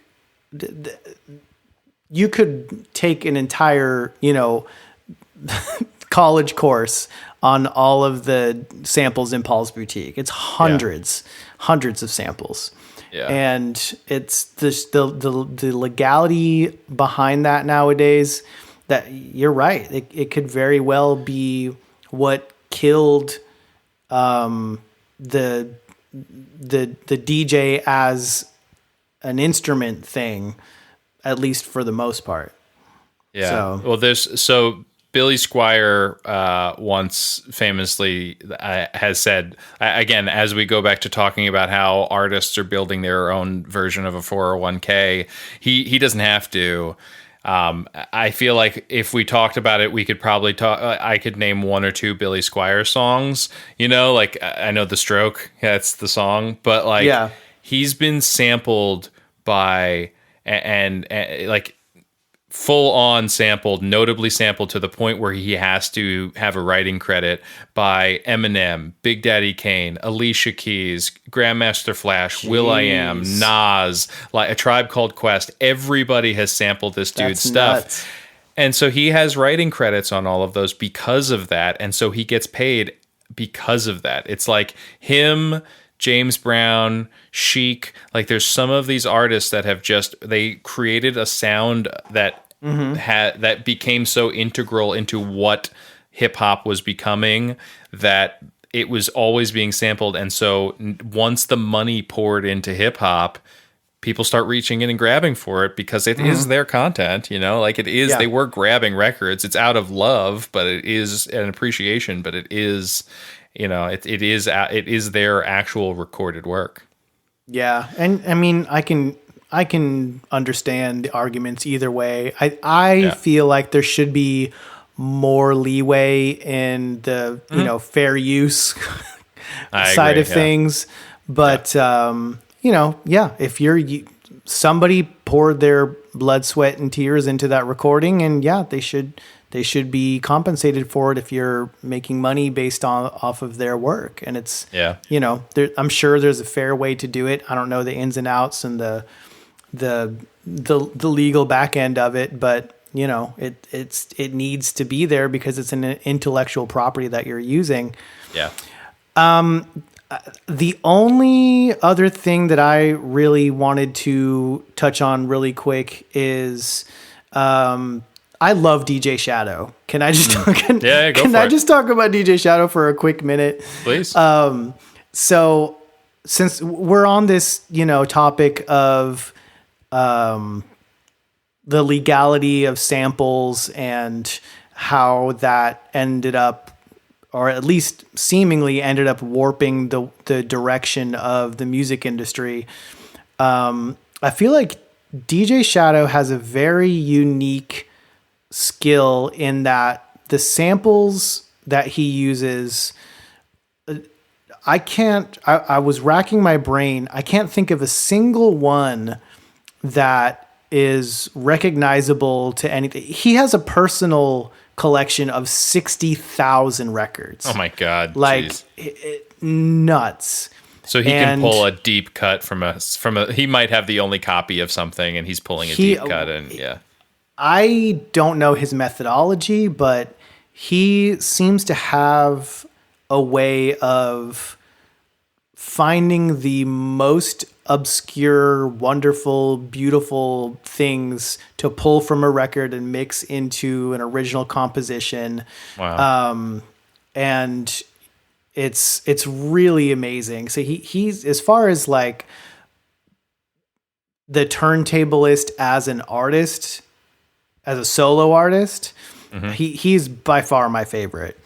And you can see his skill as a more traditional DJ because he does, and one of his more recent, if not his most recent albums that came out, it's a double album. One side is him basically DJing for rap artists, and the other is all his instrumental work, his original instrumental compositions, pulled from records and drum machines and stuff like that.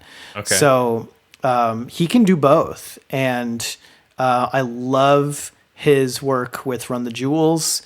He's worked with a ton of hip hop artists over the years, but I can't really think of any other like big names in, turntablism that have just consistently over decades put out album after album of amazing work. And, to my knowledge, has never been, sued for, royalties on a track that he used a sample on. Right. So I'm just a big fan of his, and I think he deserves a ton of credit for what he has done over, 2.5 decades, if not more. Oh man. So I'm not familiar. I'm going to have to check out his stuff. Yeah. What's a good starting point, you know? I mean, I would have to just say start with his first with introducing, Okay. with an E, and that came out in, I want to say It's like 96. 96. I was going to Yeah. say 98 off the top of my head. But you know, you'll hear everything on that album. There's the slow, moody tracks, and I got into him in the late 90s when I was on a huge trip hop kick, because a lot of that album is more slow and brooding and moody, and you know, some of it's more you know, a lot of scratching and fun and stuff like that, but it's a lot of different styles being melded together. And you know, he's worked with a ton of different artists. It's really, really fun to go through his albums and hear all of the different things that he's done over the course of time. So that's my big recommendation if we're talking about, you know, DJs as artists. All right. I don't know if you have any final thoughts, anything we haven't touched on yet. No, I'm hella impressed. Like, it's something, you know, you watch someone play the saxophone and you're like, okay, I think I know how you're doing it, but I can't do that. And Right. I look at somebody live mixing and I'm like, I can't even begin to think how you're doing any of those things. Yeah.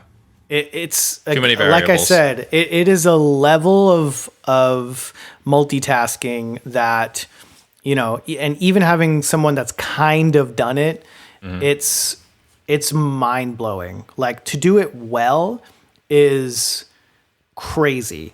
And then to do it well for hours on end and seamlessly keep it going, it's nuts. And then it's like, it's one of those things where, how do you even get to, because if you're the DJ and you're at a club and you've got hundreds, maybe even thousands of people that are, like, you know, relying on you for the continuation of that rhythm to, you know, continue dancing and vibing and all of that. Yeah. It is so easy to mess that up And ruin everything. Exactly. And then the record scratch breaks. The whole party stops.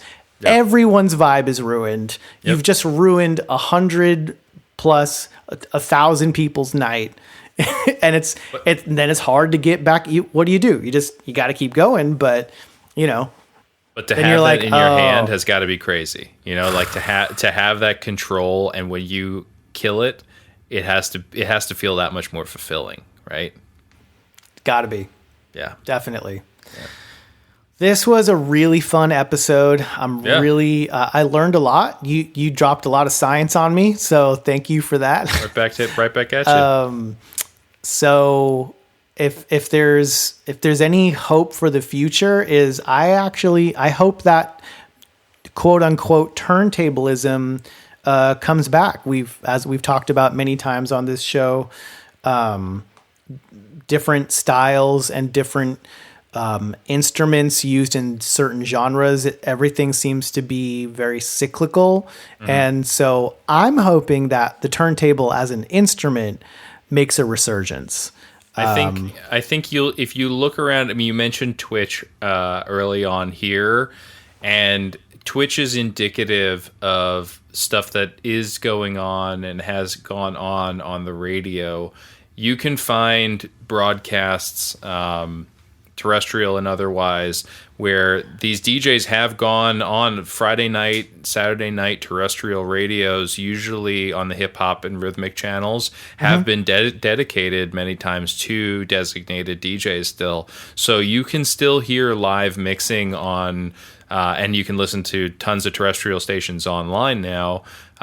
You can find live mixing there.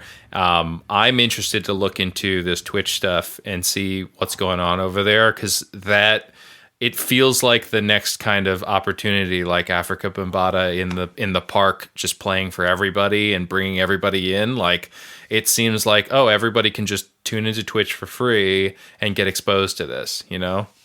Yeah, and it also, I think a lot of it has to do with the live aspect of it because they're live streaming. It's not pre-recorded. Right. They're not playing to a track. They're not mimicking or anything. It's not a YouTube video where, they may have taken hundreds of takes to get the right one for YouTube.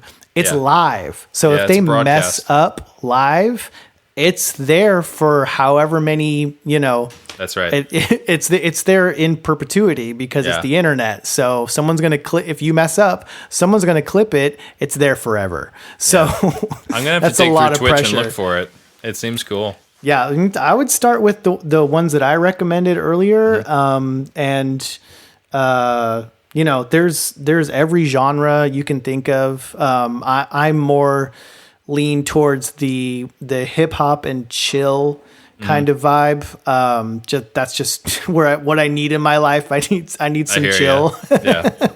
But yeah, absolutely. I think you're right on the money where this kind of new wave of DJing live on Twitch and interacting with your audience while you're doing it. That's major. And I can definitely see that taking off even more than it already has and becoming its own thing, maybe spawning some new platforms and some new genres. Who knows? We'll see what happens. But thank you, Liam, again for dropping science and having some fun talking about some amazing artists and some incredible technological advances that have brought us where we are today. This is awesome. And thank you for listening to Retro Groove. We're a part of the Retro Logic Network. Check out the website, retrologic.games, for social links, merch, community, and more. And we'll see you next time with something else amazing. Adios.